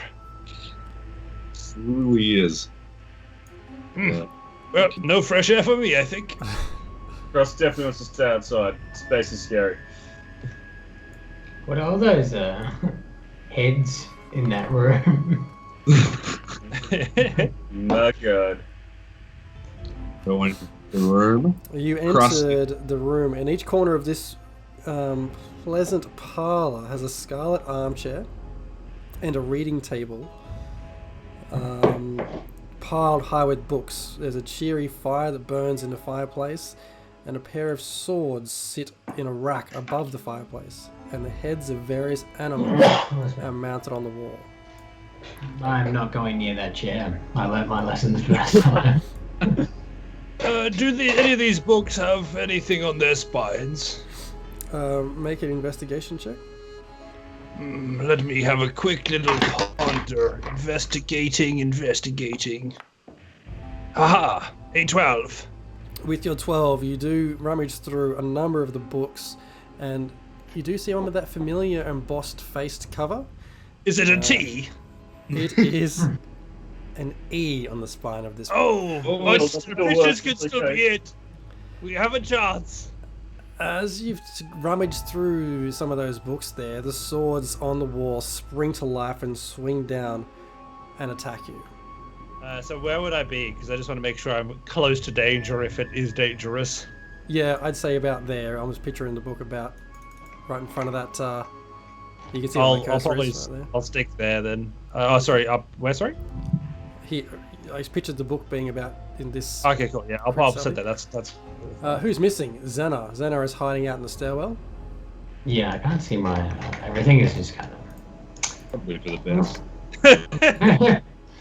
I throw some mean fireballs. Yeah, I can't even see my character. Everything's kind of just black. There you go. Oh, there I am. Cool.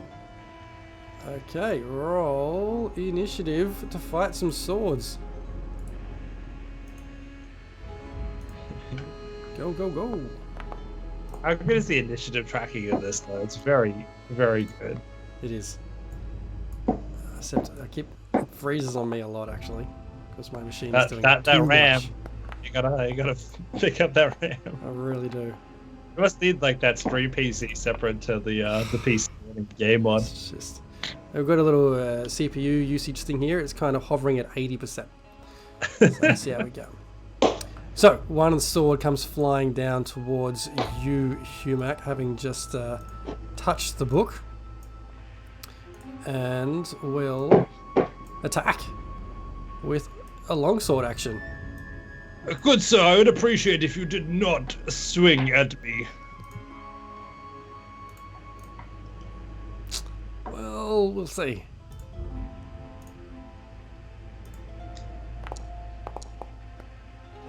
That's 10 to hit. I'm going, as it looks like it's about to hit, I say, no, I said no! And you see a shimmering energy field appear where it would hit as he uses his reaction to use shield. Cool. Giving him a 14 to AC. And Doesn't hit. Back, Great. sword! Back! Oops.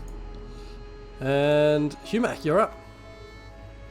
Well, I'm going to back up, so I'm going to use my action to disengage. So effectively, a disengage means that they don't get to do an attack of opportunity on me as I run away. Say, you guys have it, right? Yep. We guess so. We guess so. And the 3/4 length robes runs away from us. All you see is those beautiful calves as they run past. Hincing by. That's the end of my turn. Okay, Krusk, you're up, followed by Randall. So Krusk is feeling a little bit fancy in this encounter. He has a look at the sword flying near his head and the sword in its sheath by his waist, and he thinks, nah, you know what, I'm going to try and grab one of these swords out of the air and attack the other sword with that sword. Fancy. Make a dexterity check. Where's my character sheet? Ability check? Oh no, I've got a -1 dex. This is a bad idea. A 20. Okay, it's going to be contested, 10. so I'm going to roll dex as well. If I can get out of the way in time. 18. 10. The sword, you just kind of fumble with the hilt of the sword and it gets out of your grasp. I just stand there looking at it. Okay, is that your turn? And my turn. Okay. Next time. Randall, you're up. Alright, Randall's just seen this pathetic display and he thinks, right, I gotta do something. So he whips out the longbow once again and he rolls to attack the closest sword to him. 15. Your arrow goes flying straight past the sword, a little bit too narrow to hit with that shot. It's a miss. You staying put or moving anywhere? I'm gonna stay put. I'm gonna move forward ever so slightly, just to look like I'm kind of advancing on these swords, but not too much. Okay. The other sword comes down and tries to hit Krusk.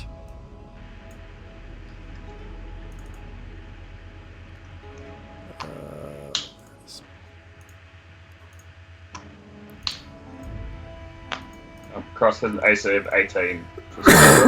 Excellent. Well, that's 19. Oof. What is this? 18, 19 AC, and I have an 11 AC with 8 health. Yeah, well, I've got 9 AC. So that's 6 damage. Oof.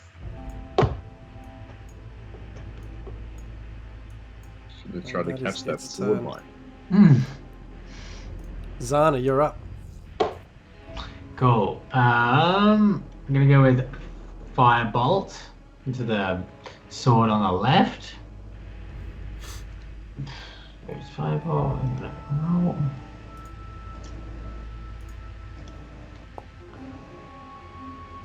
Your firebolt goes wide.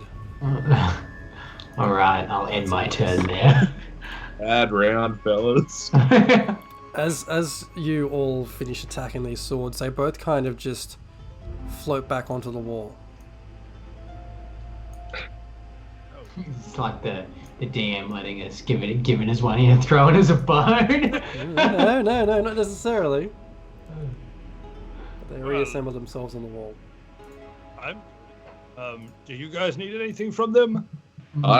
It looks like we've got a book from this room. I've already got the letter. There's no real reason to stay. Alright, let's get out of here. We've all missed completely trying to touch these swords. I say we just bail. I count the fact that I'm still conscious like a big victory right now. Krusk just inspects these heads lining the walls real quick on his way out. Just in passing, as he's walking out. Okay. You see that they are mounted heads from weird looking creatures stuck on the wall. The eyes look like they follow you, but they're just glass eyes. Okay, he just leaves the room. Does anyone need to heal, or should we continue on? No one got. Oh, you got hit. If anyone has heals, I'm down to 6. It seems pretty vital to me. I've been sick in some of my best days. Okay, that's fine. We can carry on. I'll live. We can rest here. But, Should we go into the room right next door? Yeah. Let's check it out. Let's just give it a little check out.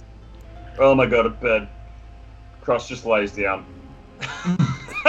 Another mimic just crunch.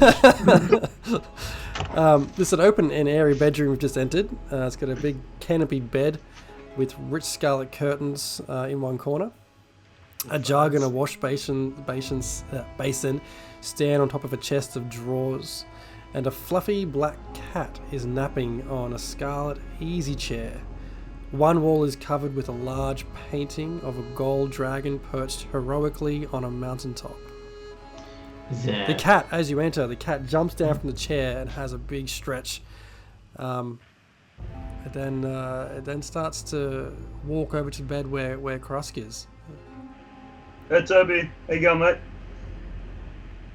Is it the same cat or a different cat? I don't know, but I'm calling him Toby anyway. It is a different cat. Krusk feels sheepish. But he pats it anyway.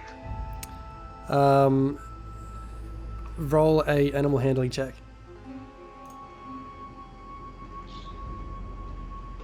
Is there a lot more animal handling checks in this game than I thought there was going to be?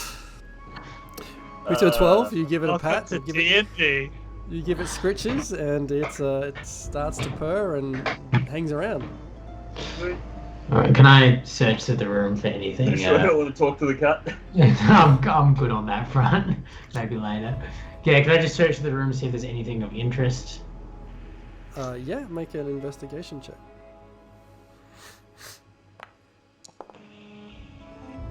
With your 10, so what are you searching? The whole thing? Yeah, it's maybe I don't know, near the painting, near the dragon painting. The dragon painting. You see, it's just a nice, very large oil painting of a dragon. You don't recognize the dragon or the mountain. Unfortunate. I'm gonna. Crap. There was like a chest of drawers or something in the corner of the room, wasn't there? Just the drawers in the lower right-hand corner. You just rummage through those drawers real quick. As you rummage through the drawers, you do see a book in one of the drawers there. Again, a big embossed cover with a letter E on the a letter Y on the spine. Ooh, bitchy. Damn it, there goes all the bitches. So what do we have? B I. We have and he scribbles his eyes like IBEY. IBEY. Biryani. Sounds like a word. It is. What's this Big door? Raymore. Is it disobey? Krusk just like yells out disobey randomly. Nothing happens. Okay. Good try. I'm gonna walk out of this room because I know we've got that book, and I come down this corridor here. Do you want to come follow me to this Yes. chest room? Oh, the Sure. couch was so comfy. You enter through into a balcony lined with slate flagstones. You can see the greenery of where the fairy dragons are below you.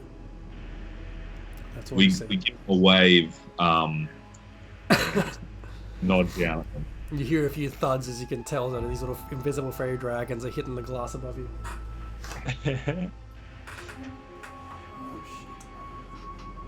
I mean, if they cook for us, do you think there'd be any harm in just staying here forever? It's pretty sweet, right? There's a few too many creatures in jars for my tastes. I mean, we've slain most of them. You too many butt chomping chairs around. That one was a bit of a no-go, right? End up that way. Let's take a look back through where we came from. Okay. So you're heading back through the entry to the bedroom area, back into the landing of the stairs. You do see another what else doorway is to in the this left-hand bedroom? Were side. there any other objects of interest? Not that you've discovered. Just the couch or the easy chair and the bed. And the cat. The So cat. what's the deal? So what do you think the deal is with all the random cats? So obviously there's some link between the No. word and the cat. I have a strange suspicion. It's actually something that I've come in contact with a lot. It's a phenomenon of the world. But when a woman of high intelligence spends her lifetime alone and in solitude rummaging through books, she often adopts a persona known as the cat lady. And this might be what we're looking at here. It's an affliction. The doctors are still trying to figure out exactly what causes it. Yeah, maybe if the cats didn't always appear at very crucial moments. Oh, You're God, walking guys, through I this found a next rave doorway, room. barging through this next doorway, and there's a cat still following behind all of you. Yeah, okay. Maybe we should let the cat lead the party. So you're going into this next room. Yes. Yes. I can't see anything in there though. Everything is black. You're trying to get through a wall there. Yeah, I cannot see anything. Come to the door. So you've found most of the room. The laboratory you've found now is taken up by long wooden tables that are covered with glass vessels and books. Cabinets with glass doors line the walls, and they contain all manner of specimens. Just below the ceiling in the middle of the room, colourful globes circle each other in an intricate dance. The far wall is almost completely covered by a map of the night sky, with golden sunbursts in the centre above a closed door.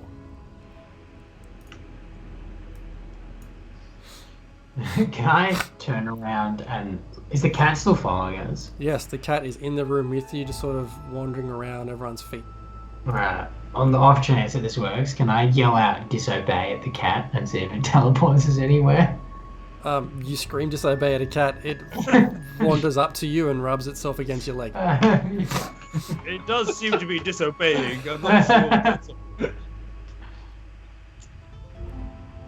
Alright, I suppose should we investigate this room then? Yeah. What was above the locked door? Above the locked door. The far wall is almost completely covered by a map of the night sky, with Can we golden take sunburst in the centre above a closed door. Can we take a look at that? You can.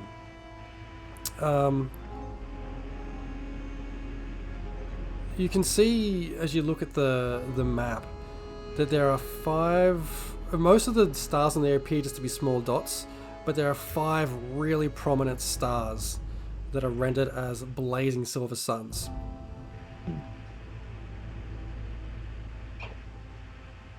Randall is nowhere near intelligent enough to be able to link that to anything that he's seen so So far. there's 7 of them? 5. 5. 7. And if in the room is anything that like we could grab to like put there? How many orbs were there floating around? How many orbs? It doesn't say.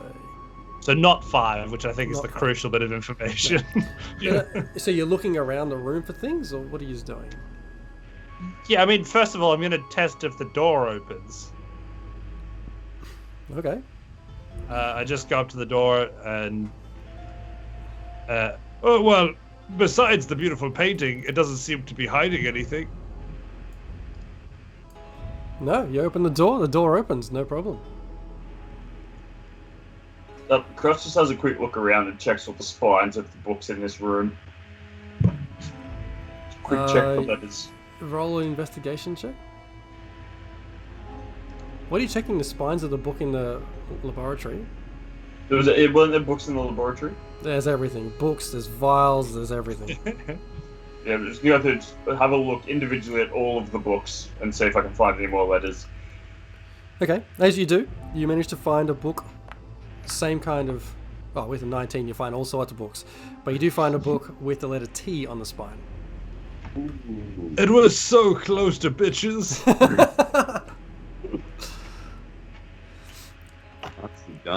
Nicely done. Okay, now carry on into the next room. Let's carry on. I think we've done our due diligence. We almost didn't. The door you've opened opens to a dark, open space offering a view of the starry firmament of the night sky. 5 telescopes mounted on bronze plates point towards the constellations above. In the middle of the space, a 1-foot diameter sphere of clear crystal sits on a circular brass stand.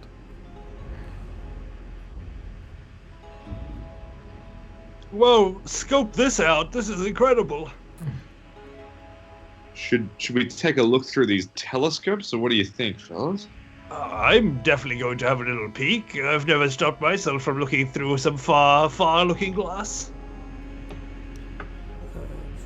So you're looking through the telescopes? Yeah. Okay. Are you pointing them at anything in particular? Did you say that they're pointing at the constellations? Did I? Yeah. Point towards the constellations above. So just pointing to stars above. Cool. I try and point them at cool constellations. Okay. Roll me an investigation check. Lots of investigating in this one. Better than rolling an animal handling check. Oh, that's With your nice. That's a 23, as you're kind of panning the telescope around, one particular star you land on shines brighter than the rest. Well, this one, it looks really interesting. It's shining brightly. Can I tell anything about the shining bright star? No, that it's just unordinarily huge and bright. Well, this one just seems very large. Nothing else really to go off of. It just seems kind of strangely bright.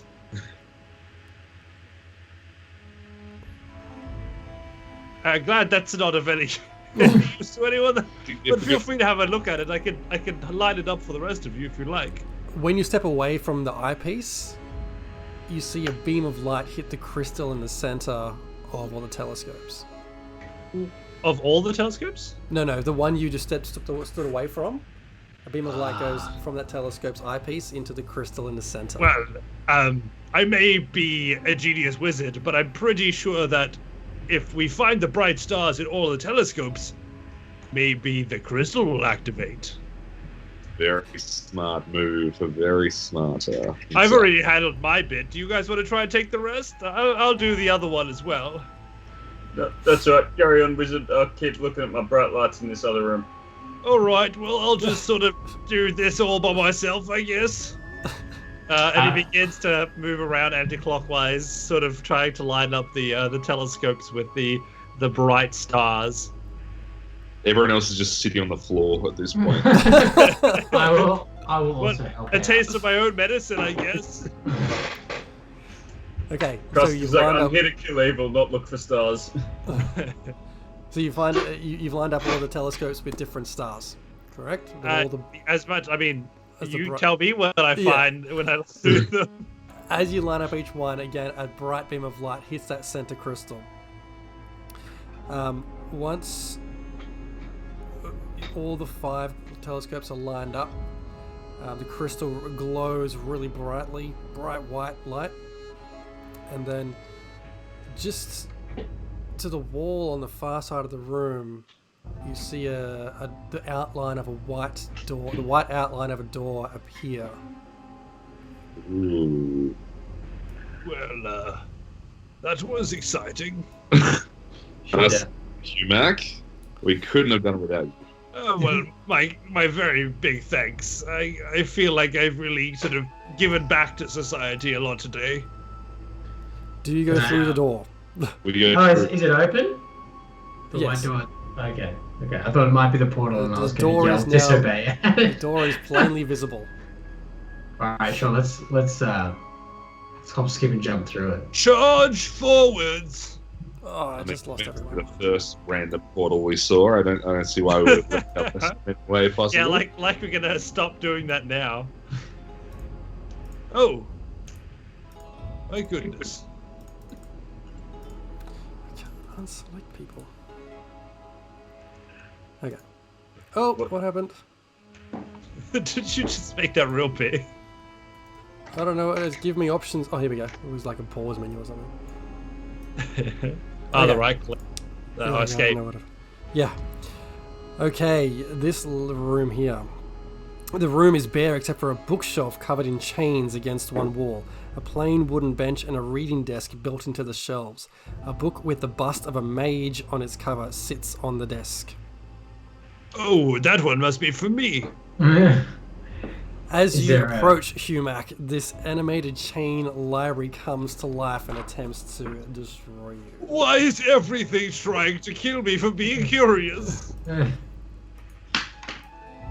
So this So is I can only see like half of the room. Everything else is just. where are you, man? I'm next to.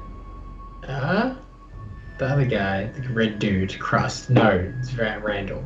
Red dude. Yeah, I'm in here, but everything is black except for like the edge. I mean, it shouldn't Okay. be too black. Like, you should be able to see most of the floor tiles I can and the see. bookshelf. I can see your character, and that's it. Well, like, you should be able to see all 4. If you zoom out, can you see more? If I zoom out, I can see less. So I zoomed in, and now I can see all 4 of us, and I can see the bookshelf, but it's like cut down the middle. Okay. Is that any Interesting. better? Send a screenshot into Skype just so I can see. Sure. Making sure like there's a problem because it's hard to. Sorry, Jez. Oh yeah, roll for initiative. Sweet. Right. Oh well, just another thing to try and kill me. Wow. How have you done that? That's pretty cool. But it keeps happening with a lot of rooms. That's really strange. What are we doing? Rolling for initiative. Can you move to the like left side of my character? I can't see your character anymore. But if I try, yeah, I can move my character. But And what do you see there, or are you just in the black then? no, I'm just in the black now. Oh damn. Huh. I don't know what you did. Couldn't. It might be worth just re-logging into Foundry, maybe. Okay, so if I zoom out, I can see it. It's like if I zoom out, then the black kind of shifts. Oh, cool. Okay, great. But then okay, so I can see the room if I'm really far zoomed out. Oh, good. So you're the manipulator of darkness, is what we're hearing. Yeah, I'll give you another POV of what's going on. Anyway, Okay. we'll continue with this story. Back to D&D. All right, so Krusk has approached the chained library, and it comes out at him with. Let me just get the stats up. A chained book attack. Does that come through? Yes. Oh, what's that? A 19 to hit. Who's that hitting? Krusk. Krusk, is that hit, Krusk? Oh, I believe so. Yeah, basically 18. That's a hit. For 9 points of bludgeoning damage. Oosh. That has killed me. Well, that's problematic. Wait, how much damage did it do? 9 points, right? It looks like 9 ouch points. Oh. Ouch points. Should have taken that short Absolutely. rest. I mean, it is chained to the wall. We can't just sort of drag him out and then sort of rest and then come back, right?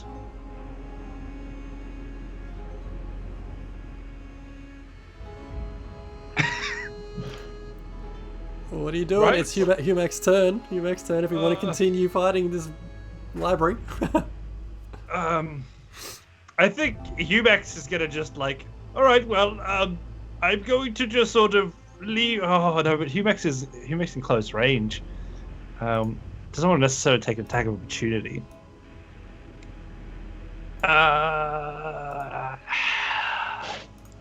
All right, well, I'm just going to drag this guy out. Bookshelf, if you could just mind yourself for just a second.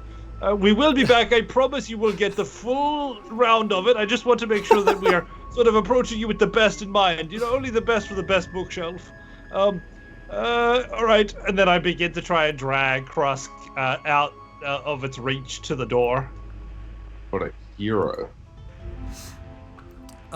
As you do that, you feel a book smack you in the back of the head Hey! as it makes a attack at you.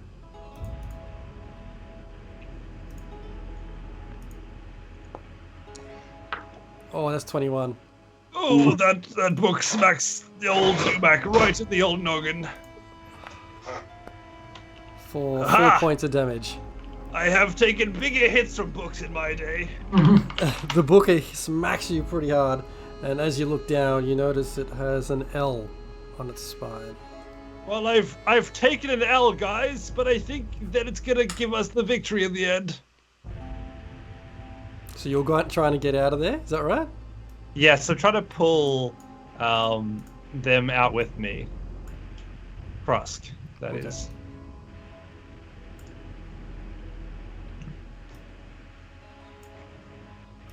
All right.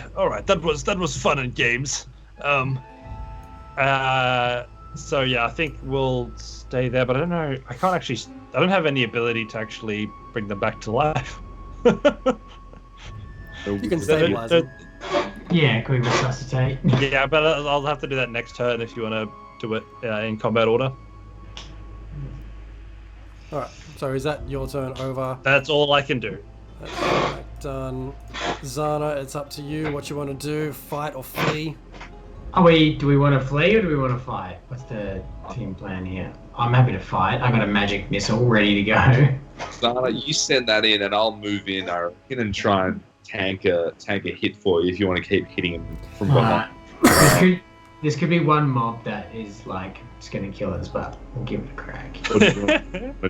It's the secret mob. Alright, I'm gonna go ahead and use one of my first level spells. I'm gonna use magic missile. I love it. Fire them missiles. Alright. This automatically hits, right? Mm-hmm. Damage. Okay, damage. Normal. 5. Huge. Yeah, Is there only one? It's 3 darts, so it's 3 rolls. So that's 5 plus, or is that Oh, 5 okay, in so- total? Adjudicator Robin, is that 5 in It total? looks like or- one d4 That's plus 5. So yeah, that's Per missile. every missile. Yeah. So roll that 2 more times. 7, 1 more. Where's the damage button? 10.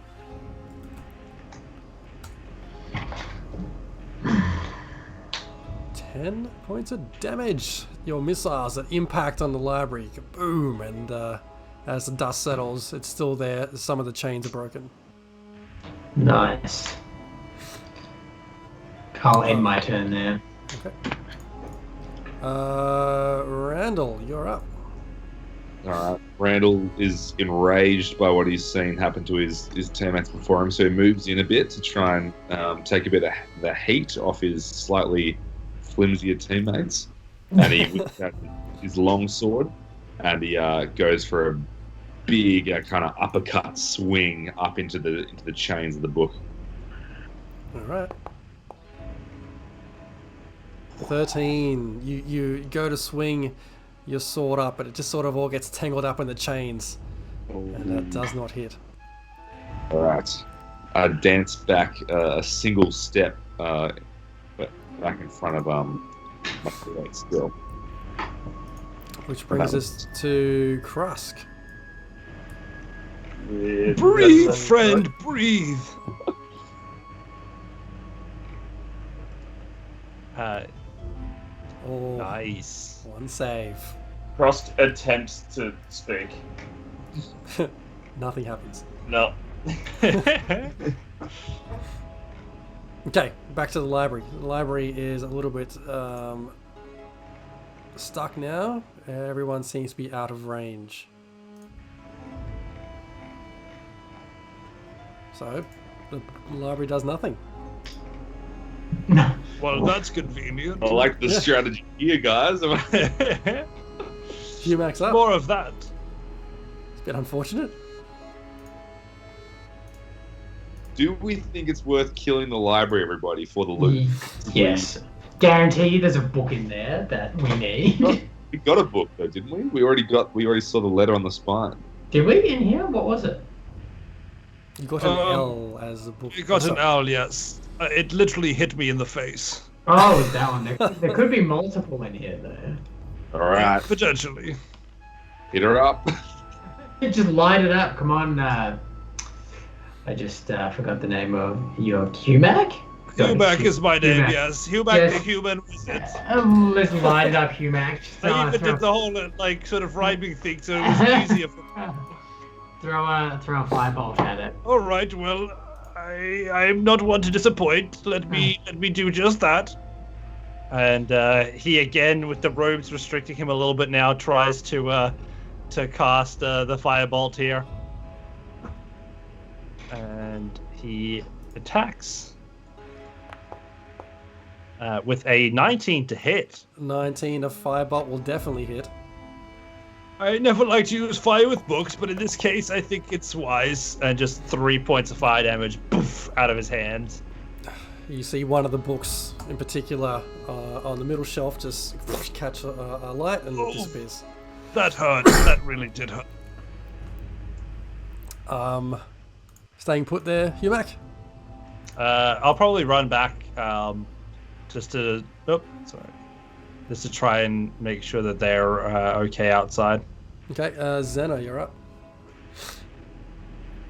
Alright, yep, firebolt. Let's go. Big damage. Attack. I can feel it. What? 15 hits. Great. Some damage, regular damage. Let's go. For another 3 points of damage. Okay. Another book on the same shelf next to it goes up in flames. Staying Alright. put? Just Yeah. leaving. Randall, you're up. All right, I go again with the longsword. I've kind of found my range a little bit. I've figured out what's going on, and I swing overhead this time with my longsword. Your 21 will absolutely hit. All right. A big battle cry as I strike at him. Shot. Hit up for 6 points of damage. You manage to break one of the chains off, and 2 of the books fall out and hit the ground. Do they have letters? Not that I can see. All right. How's our friend? Still unconscious. Krusk, it's your turn. He seems to be fighting with death itself, and he seems to be winning. Another successful save. Back to the animated library, which can do... Battles like consciousness, he tries to speak. I'm assuming unsuccessfully. Unsuccessful. So I'm still... the library's still out of reach of everyone, which is kind of crap. So I can't do anything. Which brings us to Humac. Well, the good news is that the thing made of literal knowledge doesn't seem very intelligent, so at least we've got that going for us. I'm going to just continue to just smack it with fire. Has anybody got any better plans? Sounds good to me. All right, well, firebolt! Is that what you say when you come? Yeah, I said out loud. With a 20 hits. 20. And hit that with some damage. And that is another 3. Another 3. We'll Chipping get away. them one day. Staying put? Again, heading out. I'm just gonna sort of keep doing this until this thing dies or our friend dies. You guys let me know if you need anything else. Zana, you're up. Great. Firebolt. Firebolts everywhere. Oh no. 7. Just you hit the same spot where one of the burnt books has already disappeared, and nothing happens. No effect. I was gonna say, how can I miss a sealed bookcase? You're staying put? Yeah. Randall, you're up. Alright, Randall runs forward and he jumps like off the wall with one foot, like smacks it into the wall and goes for a big kind of stabby move. Because he feels like, you know. Hang on, you better roll an attack first. Oh. Good, here we go. Just hit the attack button on your sword. There Yeah. you go. 14 does hit. I'll take your 8 damage. Great.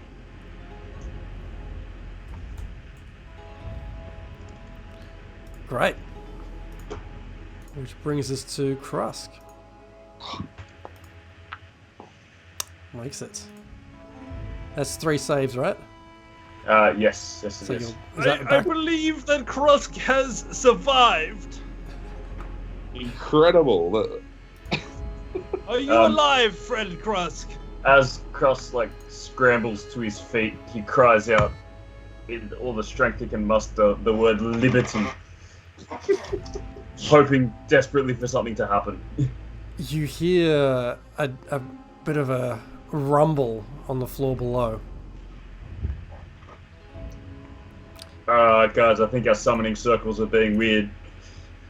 The library, however, is now broken free of its constraints of the wall and takes a step forward towards Randall. And will attack with a book. Wait, did you just get him start moving? Apparently it's got movement, I've just discovered that. So I was just sitting there for 5 rounds because you didn't. Okay. For 22 to hit. Whoosh. That will hit. Alright, this is where the campaign ends. Okay, fellas. and Randall is also grappled. When the bookshelf can move, we all die. Oh, I've got to do some damage, right? Sorry. It turns out that we ourselves got liberty, but so did the bookshelf. 5 damage, and you are grappled. Oh, I'm sorry, friends. What have I done to us? And Humac, you're up. All right. Well, let me. How does it look like when it's grappled? Like the chains are wrapped around his neck. Oh, that's problematic. Well, I'm gonna just try and sort of burn the chains off, I guess. Not that I know if this is the wisest approach, but let me know if it burns. As I like go up like very close to the chains, hold my hand up against it, and just like firebolt the chains at point blank. Oh no, actually, I might actually magic missile the chain. I don't want to miss, but I want to get out of here ASAP. Using my last level 1 spell slot. Magic missiles will then roll for a total of I'm going to use 6 damage onto the chain as 3 arcane bolts fly out of my hand, hitting it. The chain severs and you see Randall slump to the ground. All right, come on out. And I'm going to just sort of walk out to the exit to try and sort of encourage everybody else to flow out. The bookshelf does get an attack of opportunity against me if it wants to take it. It absolutely will. Throw another book at you. But then it does not have any other attacks of opportunity because it's its only reaction. That's alright, it's a bookcase. It's not that smart. Oh, For a damn natural 20. Oh, damn it. You my Mac you have God. to be a hero. Oh, I didn't roll the critical. Just double that. That's 16 damage. Okay, so this is interesting. Let me see. Okay, I don't die. Hang on. Is it actually instantly murder me? Did I? Yeah, potentially. So instantly. It's game over. We're getting wiped by the. No, Yeah. I didn't instant murder you because I've got to roll an 18 for you to be instant murdered. Oh, but I'm already. Is it over half with my remaining? It's or your is total hit points negative. Yes, but I'm only on 5 right now. But wouldn't it be? I always thought it would be the total of 9. Yeah, That's but what I was trying to figure out. that goes beyond 9, though, doesn't it? Oh, So how shit, many I see what points you mean now. You're on So- 5 hit points, and Yeah. and you got to go to what? -9. And how much damage was it? And there's damage 16. remaining. 16 You damage. die if That's the exactly- remaining damage Exactly negative. Exact- or exceeds your hit point maximum. You instantly kill human. Well, it is. You're at -9. You don't go beyond -9. You're at -9. No, Oh. he's beyond that. No, because it's. Nice. I'm on 5 now. No, sorry. Yeah, five minus 6. Sorry, yeah, 5 11. minus 16. Yeah, that is 11. Oh my god, that's not -9. Why don't it was negative? Oh, Yeah, right. 7 and 5. He instantly, just as the chain comes behind his head, the chain smacks him on the back Hang of on. his skull. His soft, fragile old man body, not able to take the pounding anymore, just crumples to the ground. Wait. Because that 8 is 1d8 plus 2, therefore the dice rolled is 6. So it's 12 plus 2 is 14. Oh, okay, he's just unconscious. He's unconscious. Just unconscious. He's Just very, unconscious. very unconscious. Like -9, like on the dot. Oh. Okay, don't run away from a chain bookcase. And that brings us to Zana. Alright, great. I guess I'll use my last magic missile because we're not doing 2 crash shot here. Alright. Here's the big damage. Alright, there's 1 5. Here's another 5. There we go. And here's one final 5. Zana. Straight up bookcase. Oh, you get 13. all off. Nicely done. Zana, how do you do this? Oh, thank you. Alright, so I got 3 magic missiles. I don't know. Let's go for two in the bookcase's eyes and 1 in its mouth. To finish it off. You launch 3 missiles, 1 to each corner and 1 right in the middle, and as your last one hits right in the middle, you can see the bookcase just explode from the inside. Oh, it is finished. Nicely done, Zana. No worries. I'd congratulate you if I was conscious. So how's So that we work now? Do you come back to 1 HP, or are you just still knocked out? Well, I stabilize still it. have to make death saves unless somebody can stabilize me. Okay. So before I do that, because we're out of combat, can I just look for another book while while we're in here? You can make an investigation check. Alright. Because I'm Nothing. all about the storyline. Yeah. Forget about the character development and the character relationships. The book, guys. The book. The book With where your we already 12. know what the word was. You look around and all you see is ashed books and burnt paper on the ground. Alright. I'll go stabilize homeboy over here. Alright. So am I doing a medicine roll? No, I don't think you need to. You just straight up stabilize them, I think. Do I? I'm happy for that. I'm happy for Humac to regain 1 hit point. Alright. And then we also have to stabilize Crust.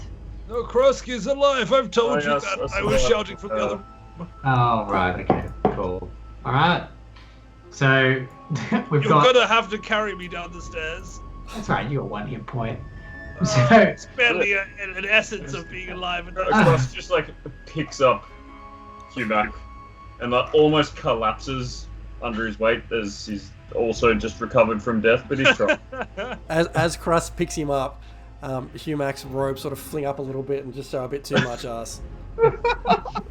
My calves aren't the only magnificent thing. so we've got Shit. got five letters, we need 2 more. Does anyone have any ideas? We have Then B, we have I... 6 letters. Well, I don't mean to be sort of the logical half of this operation, but I'm pretty sure that Liberty was the thing, and we heard a big clank Oh, downstairs. did we? Yeah, Oh, did I I think we should go back down to the circles. just see miss what that? happened. Okay, my bad.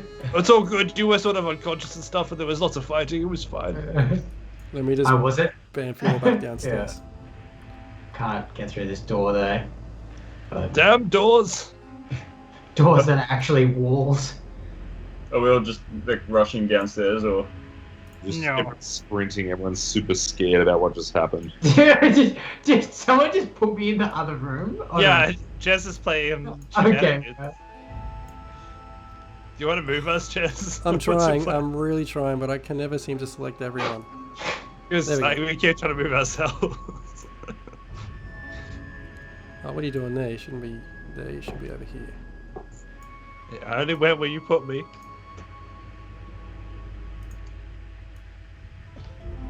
I need more horsepower on a machine. It doesn't catch up with the clicks. Okay, there we go.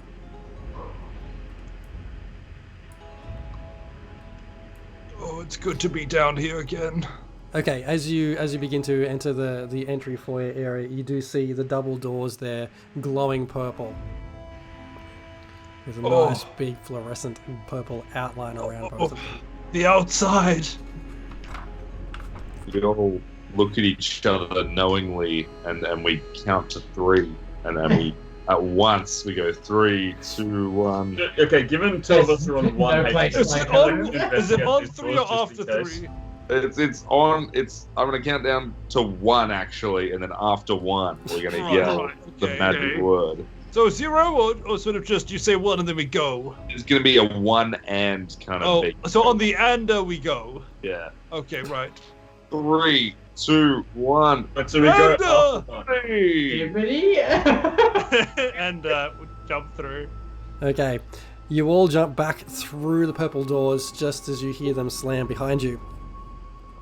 You return to the study in Candlekeep. You find Matreus's body sprawled out on the floor, and the imp statue, small figurine, is missing. No! The one thing I wanted. Well, Yes. is it just around in the side? Who was the first person to come out of that? Who jumped through the thing first? I mean, I think by Oh. canon we all jumped through at the exact same time. Okay, the imp attacks. All of us. At the It's gonna same- attack. I'm trying like who's gonna be first? It attacks the biggest creature, biggest dude you can see, and I think that's gonna be Randall. Yeah. Now, that's one thing I haven't prepared for is an imp. So Luckily, the the imp- compendium should be there. I thought the bookcase was the final boss, but the imp is the final boss, and I have no spells left, so it's gonna be. We made the bookcase the final. We went out of our way to find the bookcase. The good news is if we survive this, we surely go to level 2. Surely we're leveling up. Okay. The imp has attacked Randall. Robin, if I'm not really in the right space to have... Oh, hang on.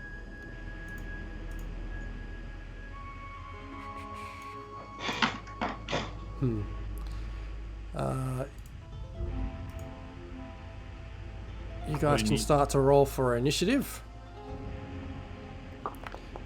I've added the character, the imp, as a monster. How do I add it into the initiative order? You should have a little button on the, like, if you click on the character, on the bottom right of it, so there's 6 icons. So the one the most bottom right is like a set combat state. I just haven't added him into the map, that's all. Yeah, so just add him into the map. I'll just drag him in. That'll be where it starts. Why won't he get dragged in? There we go. He's in. So, my machine takes a little while to catch up. Come on. Right click menus, let's do it. Oh, gosh. There we You go. got this. The biggest final boss is just Jez's There we computer go. setup. It really is. And he has rolled a 22. So he launches first at Randall with a sting. Did that roll through? Yes. Are we fighting this imp in the void? No, we're back in the study in Candlekeep. Just haven't got the map. For a 12, does a 12 hit? I mean, I've got 7 hit points. No. What's your armor AC was class? Oh, my armor is 19. Yeah, It no. does not. So it just gets freaked out, starts to attack, starts trying to scratch you to no avail. Hey Jez, do you want to just chuck us into the little study in the map itself? The little study. Yeah, sure. The one just north of where we are? That way at least it's like semi thematic. It is a study. There we go. And that brings us to Krusk. Alright, Krusk grabs his longsword with both hands and with all of his might swings it in a wide 180-degree arc towards the imp. Roll for attack. And Oh, 24 will hit. What a hit! for 6 damage. 6 points of damage. Yeah, you swing your sword, you take the imp with it really, really strongly, and he's gone, catches the momentum of the sword, and he's taken it back a long way. He's dripping blood out of his left arm. Staying put, moving. Yeah, no, just stay put. That's fine. Okay, Randall, you're up. Payback. Randall kind of moves up to the top of the room here to get a good look at this imp, and uses his hand axe, which he forgot he had on his belt the whole time. And he actually throws that at the imp with all of his might, 2 hands overhead, and he tries to throw that as hard as he can. Oh, 17 does hit. Give us some damage.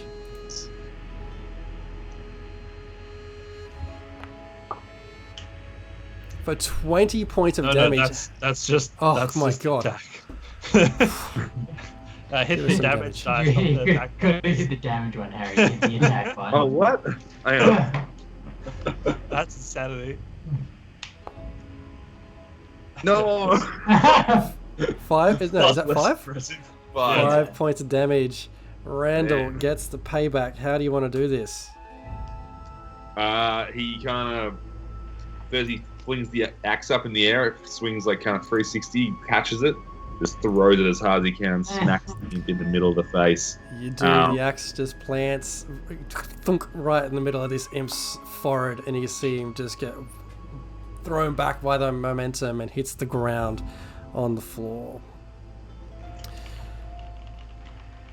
It then, as it hits the ground, just disappears in a cloud of black smoke. Well,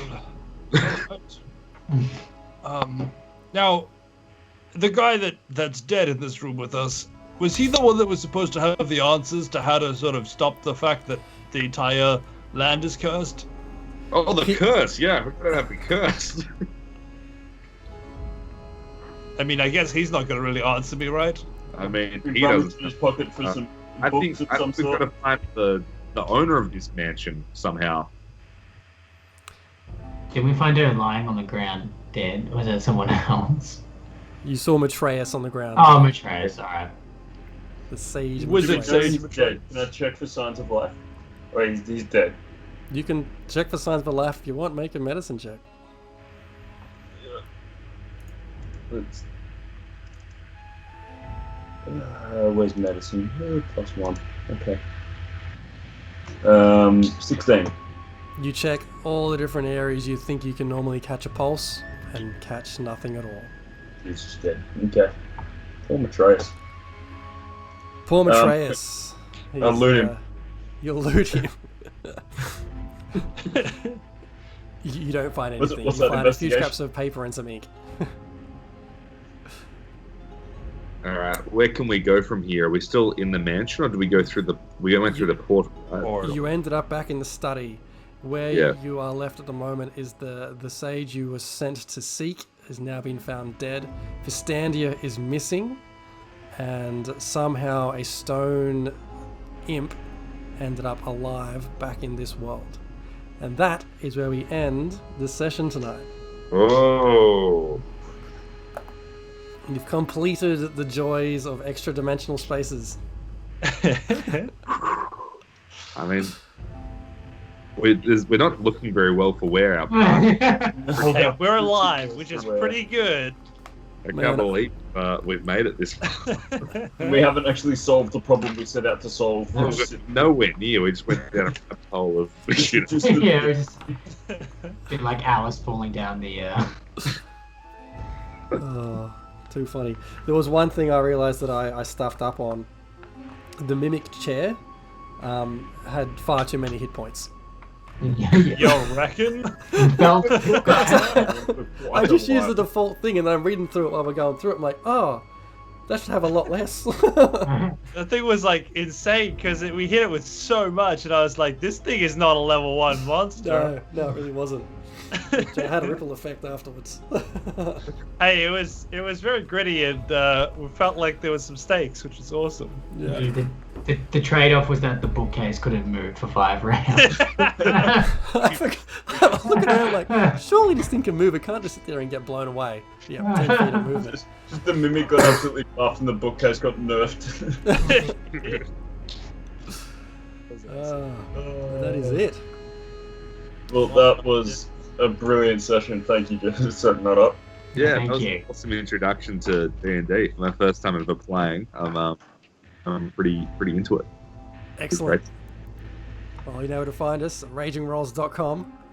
And I think that's where we'll let it go, everyone. Thanks for hanging around. Thanks for watching. Thanks for all our special guests here joining us today. And, of course, our DM of Doom for not dying due to maths. Barely, but yes.